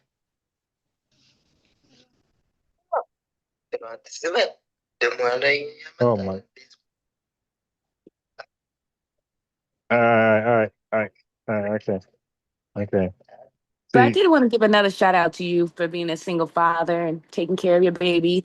And Mhm. I feel like you were alpha male if you didn't charge your ex lady um child support. Because I feel like that's being an alpha male because you taking on the responsibility of taking care of your child and you're not looking for a woman to help you do it. Like I feel like because back in the day, what did we do as women? We didn't even, we just took care of the child. We didn't work.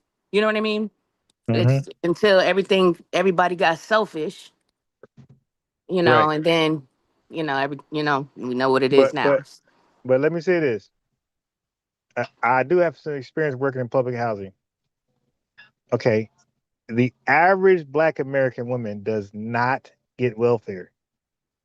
She That's gets true. other assistance. Right. Okay. Welfare has become almost exclusively for everybody, but found these Black American people, men and women. Like And then they were getting people. so much money. I'm like, how they getting that much? And we $1 short and this and that. And we can't even get Listen. $5. Listen, I'm telling you, I know for a fact. I work Mm-hmm. with people. I work for low income housing. We dealt with Mm-hmm. the city. We dealt with Mm-hmm. welfare, right? And Mm-hmm. in South Carolina, I worked with the Gullah Geechee community. And I will always ask them, like, yo, how come you don't got the like, cause they got like they'll list, cause we gotta know everything about you, right? Right. So they will list. They got 5 kids, 5 baby daddies, right? So Right. I'm like, Right. yo, but nobody's on welfare. I mean, nobody's on child support. So I'm like, and I seen like 100 women with like 5 kids, 5 baby daddies, and nobody. So I asked one, I'm like, yo, how come you don't put them on child support? And this was, I never fact checked her, but hold on. Oh my God, I'm getting a phone call. I'm trying to ignore the call. It won't let me do it. Like these smartphones. I'm trying to ignore the phone call. Okay. Okay. Oh, ask her because I'm naturally inquisitive. I'm naturally curious because I kept seeing it happen over and over and over. These women, these Gullah Geechee women, be having 10 different Gullah Geechee baby daddies, right? So I'm Hmm. like, but none of them on child support. So I asked one. I got tired of it. I said, yo, why you don't have him on child support? And she told me, I never fact check it, but she said that there's a law in South Carolina that if he's on child support, it's for a limited time and he's off. So Mm-hmm. they wait to do it. You dig? Mm-hmm. So I'm like, but listen, I'm gonna tell you right now, none of them, 0% was on welfare. Now listen, they're in low income housing. They're living on assistance, government assistance. Right. And we have to know about their TANF status. We have to because we're the property management company, and we got to know who to bill and all that type of shit. Because you got to pay rent. We got to know who to bill. Right. Mm-hmm. Listen, sis, zero of them was on welfare. Zero. They had other government assistance. They had SNAP, EBT, and for you idiots that don't know, EBT and SNAP ain't welfare. Okay, I so know. idiots don't Everybody know. try to act like it is, though. Now, Right, now they're right, right, crying. right. So idiots don't know EBT and SNAP ain't welfare. You can get SNAP and EBT and never apply for welfare. I know you don't know that because you're remedial, but I'm a guy who's in that space. I know. So I Mm-hmm. asked AI. I said why a lot of Black Americans don't apply for welfare, and ChatGPT told me because it's nearly impossible for a Black American to get welfare. So all you fake alphas out here who are against welfare, everybody and their mother get it, but Black Americans. Mm-hmm. Okay, That is true. the Man in the House Act was for us only, right? I The know. We should welfare be able to state, sue based on that. Like, put some kind uh, of class action lawsuit against that. We every should be able every to. ethnicity to ever come to America can get welfare as an intact family. We were the Exactly. only families that was told you got to be single to get it. And We were the only. Go ask your AI. Go ask your Google. no, Don't I believe me. believe you. I never even knew that. Like, I was like, what? We were the And only then, people who were told that dad can't live in the house. yeah, and that's a real thing. It's just like that movie Taraji was in. Was it Taraji? I don't know. But then the lady was coming and check and she hiding the shoes and everything and because they would come and do Yep. little pop-up spots to make sure a man ain't in the house. Only Black Americans. No white T American ever experienced that. No Or Hispanic. No immigrants. And the Jamaican. immigrants got to And keep their family intact. I'm getting there. No white T person ever experienced that. No immigrant at on any Wow. level have ever experienced people checking the home to see for that. They listen, sis. That's They crazy made it. work. That was a made up rule. That was eventually ruled as unconstitutional. Okay, they made it up. That's crazy. They That's violated crazy your work. constitutional rights to get the dad out the house. Dr. King talks about that. You dig? So Hmm. so what happens is when fake alpha males like Marquette Devon Burton is against welfare and SNAP and EBT, I know for a fact they have never studied welfare. I know, like you just told me you just showed your hand. If you're against EBT, SNAP, and welfare, I know you have no idea what it was for and what it's about. You are going with Charlie Kirk's argument. You dig? You're going, hey, bigger boy, your background is loud.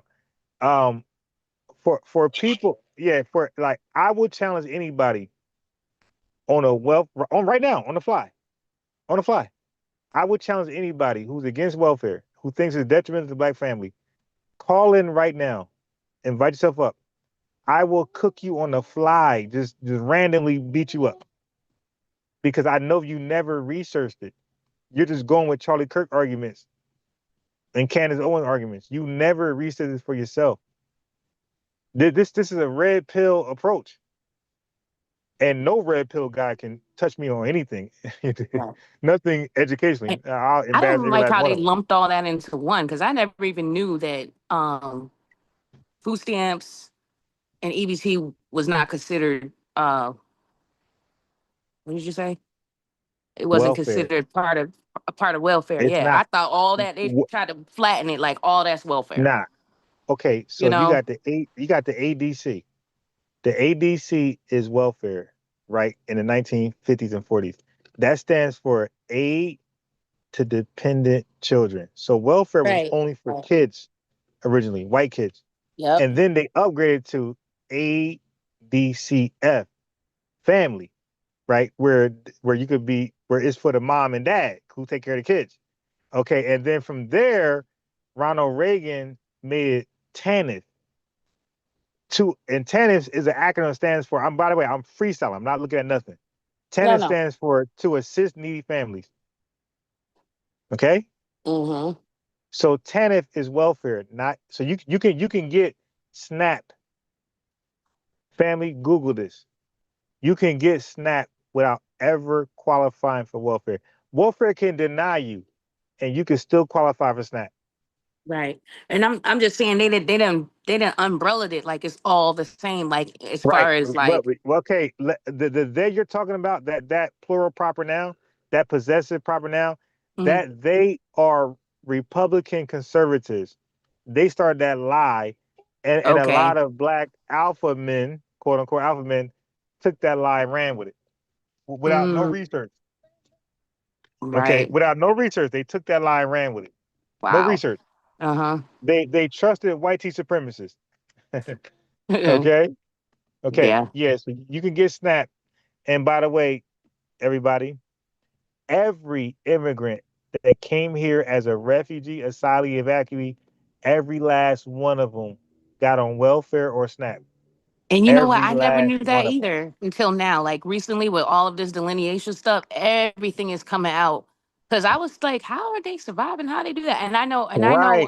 So the question is now, sis, is how is these programs only negative for Black Americans, foundational Black Americans, but they're good for everybody else? Like, how does that make sense? How does that make sense? If it's and when bad, you it's post bad. yes, when you pose a question like that, I say, you know that is a real thing. I agree. How is that? Yeah, Everybody how is else this just is they bad for don't us? But everybody else can level up off it. yeah, right. And then you mark us as the poster kick the child for welfare Right. queens, single mamas, And thousands of I'm gonna baby tell you, daddies. I'm gonna tell you the play. The play is that white tea conservatives, they know that welfare helps people level up, keep them afloat, and it's there for you to level up. So Right. they don't want us to get it. They don't care if anybody else get it. They don't want Black Americans to stay afloat from government assistance. Now, white tea Right. supremacy, there's no suburban without government assistance. There's no such thing as suburban without it. Mm-hmm. The suburban right now is 100% symbolic of government assistance. So look, JD Vance, Donald Trump's vice president, is a stone cold racist, and he wrote a book. He wrote a book actually. You know, you guys don't know because you ain't me, but JD Vance Right. wrote a book about his upbringing and how he used government assistance because he was a poor white trailer trash to Mm-hmm. level up. Most of them are. Now he got ahead. Now all of a sudden he's a conservative, where he got to pull back from the stuff he took advantage of to level up. So JD Vance. So anybody who's against welfare, explain how JD Vance used that to level up to become a vice president. See, they can't because they don't research, and that's why they don't call in. Mm-hmm. That's That's true. why. Shout out to you for doing your research. And Oh then yeah, the no, other no. thing is, I Listen, heard one thing somewhere, and I yeah, said, they said the reason that, you know, middle America, the red rural states, the ones that support all the stuff that goes against their interests for real, right. are the people that think they won lottery ticket away from being Bill Gates and Donald Trump themselves. So that's their go-to mentally in their mind. Yeah, yeah. Listen, a better visual is people climbing a ladder, and the ladder is the ladder to success, right? Mm-hmm. So government system is that ladder. So people like JD Vance, they climbed that ladder to success, and once they got there, they kicked it down. Yep. So government assistance is the ladder to success. So these white tea Republican conservatives want to chimp you out to believe it's the ladder of failure. When I know for a fact, because I know my history, that Mm-hmm. white tea people right now survived on government assistance. There's no white tea nothing without government assistance. And But we they pretty kicked the much have to ladder. survive on Right, nothing because they wasn't giving it right. to us anyway. It wasn't even originally for us. No, no. Well, you couldn't get it because they excluded based on race. But what happens is they kick the ladder down when you could get it, and then they Yep. use Ronald Reagan to condemn you for you getting it. So Mm-hmm. so they gaslit you when you could finally qualify for it. They gaslit you by saying you're begging.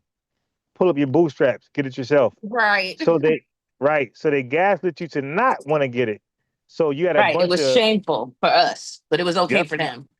You had a bunch of FBA coons. I ain't gonna say by name, okay? Mm-hmm. Yeah, but that we revere, who fell for that trick bag and said and quoted that and ran with it.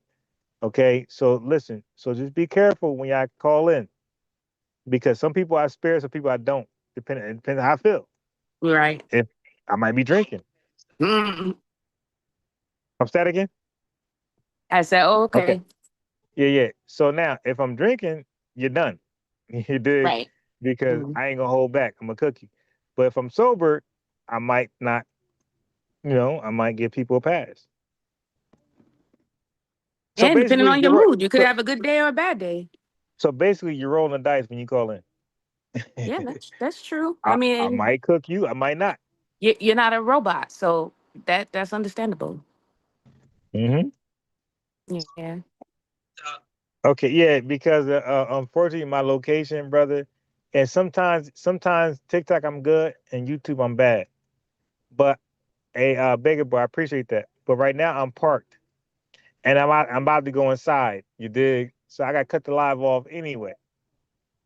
So, but I appreciate you, Yaya, and everybody who called in, No problem. and It's good. people. Yep, and everybody who recognized, and I support Daily Rapper Crew. Like I said, my only issue was if you guys quote my stuff, just send me a little shout out. That's all. And I agree with that. Only only on large platforms. If you're on your own platform or a small platform, you ain't gotta shout me out. But I don't plat care, even if it's a small platform and you learn something, because if small platforms collectively turn into a big platform. So I don't care yeah, if you said it, you said it. yeah, and look, then the reason why I'm holding dearly to it because that is my research. That I so you know how teachers tell you put in your own words. Okay, so when I research this stuff, I actually put in my own words, and I came up with little B, big B. Like that's my own words. Like you're not gonna Yeah. find that nowhere in life before me. Yeah, I you made that did up. that with that one. Yeah, I That one made that it up. that don't but it was good. It was good though, because you can't make it no plainer. You can't make it no Who's plainer. on the That was clock? like a good way to make it plain. Like that's not Right. confusing in the least, even At all.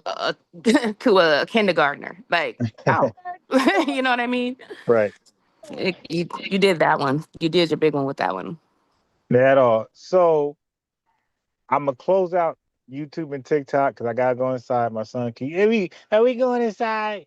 Okay, so I Oh, gotta go inside. All right. take So, care. It but was good anyway, talking to you. likewise, I appreciate you guys, Bigger Boy, and everybody who called in. Okay, everybody who called in. OGK, all you guys. I encourage you to keep calling in and keep, challenging your information with me. Because one thing about me, if like OGK gave me an insight I never thought of. He said, "Hey man, Florida was, they couldn't practice deep south racism because of the Seminoles. And I never considered that. So I'm like, you know what, bro? You might be right about that one. You dig? That might be the reason. But it still proves my point that Florida wasn't as racist as Mississippi, the Carolinas, Virginia, and Alabama, and all those states. So you might be right, and I think you're right. But you still prove my point that Florida wasn't nowhere near as violent and racist as those other southern states that I lived in with school in. So, two things can be correct. You dig? He's right, I'm right, and we went further. Okay. So that's why I say a lot of times when you guys call in, you help me. You expand because I'm only one person researching. So I don't know what I don't know. I only know, hey, sit back. I only know what I don't know when you guys call in. And then I know what I don't know. But if you don't call in, I don't know what I don't know. So you're not helping me out. So call in. And sometimes you call in, I might cook you. But listen, don't worry about that. Because after I'm cooking you, you learn something, and you might say something for me to learn something. Okay, but if you don't call in, what's the difference between you and a tether? Like you the same, because you're not helping me grow. So by calling in and challenging me, you might get cooked, I might get cooked, but guess what? We both gonna learn something. But a tether won't call in because a tether don't want us to learn. A white teacher person don't want us to learn. So never feel like you can't call in because I'm gonna have pushback. But you should want pushback. You should want to be challenged. That's how your ideas get sharp. You feel me? Because none of us got a think tank. We're all like individual researchers. So the think tank is us coming together. So just consider that. And don't ever be shy to call in. So respect to everybody who called in today and challenge their ideas. Hammer, OGK, Baker Boy, Yaya, everybody who called in, you guys are respected, man. Because you put your ideas on the chopping block to get scrutinized. Okay, just like I do. Okay, so give yourself flowers, man. Sisters, man, women, give yourself flowers because you're braver than those clowns out here running around making claims but afraid to call in. Okay, you're way more thorough than them. Folks saying they're Indians and without and won't call in. At least Hammer called in and said, "Yeah, I'm one of those people who say I got no ancestors that was on a slave plantation, but I'm still FBA. I got no smoke for him. You dig? I'm like, yo, dude, you ain't what I want to talk to. To be honest, I want to talk to those who won't take your stance, who are running like a coward. So Hammer, I got no smoke for you. I don't want to talk to you. I want to talk to those who are afraid to call in instead of FBA with no slave ancestors. I don't want to talk to you. I want to talk to the cowards who are afraid to call in. So I want Hammer to motivate those other folks who are afraid to call in to call in. And Hammer, you come at the last guy like a video game. You dig? The strongest villain is the last guy. Get those cowards who are afraid to call in. Get them to call in first. You feel me? Let me talk to them first, and then I'll talk to you. All right? So yeah, that's what I want. I don't want to talk to you first. I want to talk to those cowards first. In video game, villains, the cowards are the easiest people to deal with first. So get the cowards to call, and motivate the cowards to call in first, and let me beat them up, and so you can see where I'm coming from, and you can make it more of a challenge for me because I think I'm gonna cook all y'all at the end of the day, but I'd rather you be the toughest person, you did, not be the easiest person. So get the weirdos to call in first, and let me cook them, and you see where I'm coming from, and you can prepare a better defense. But don't be the first person to challenge me, because then you won't know where I'm coming from, and it's easy work. Okay, I'm 17 years on YouTube. What's going on, brother? I'm about to walk in there. Yeah. Yes, sir. All right, respect. All right. Yeah, we going in. Okay, you see, family. I'm trying to tell you, man. I'm in public. Okay, I know. family, I'm public. You heard me just, you know what I mean? I do what I do. I don't gotta brag about it, but I'm him. I'm in my city. I'm known. Marquette ain't known in his city. A lot of you got Tariq is known in his city. Okay, so Tariq, I got hella respect for him because he's known in his city. And for you out there who get respect in your city, I got respect for you. But for you guys that's on the internet and your city don't know who you are and don't know what you do, I cannot put you on my level. I can't. But DJ Focus, people like that that's out here, I'm telling you, I could vouch for them. Like, cause we from the same city. So DJ Focus, nah, like I might disagree with a lot of stuff he say, but I'm gonna vouch for him. In his city, he's respected. You dig? And he got the same respect for me. And we disagree on most talking points. But I'm gonna say in our city, DJ Focus is heavily respected. And he gonna give me the same respect even though we disagree with each other. We're at odds. But I'm a vouch for him and he gonna vouch for me. We're both taken seriously. The thugs represent both, respect both of us. The thugs, the killers represent, respect both of us. And me and him disagree on almost every talking point. But I'm gonna say in my city, he's respected and he's gonna say I'm respected.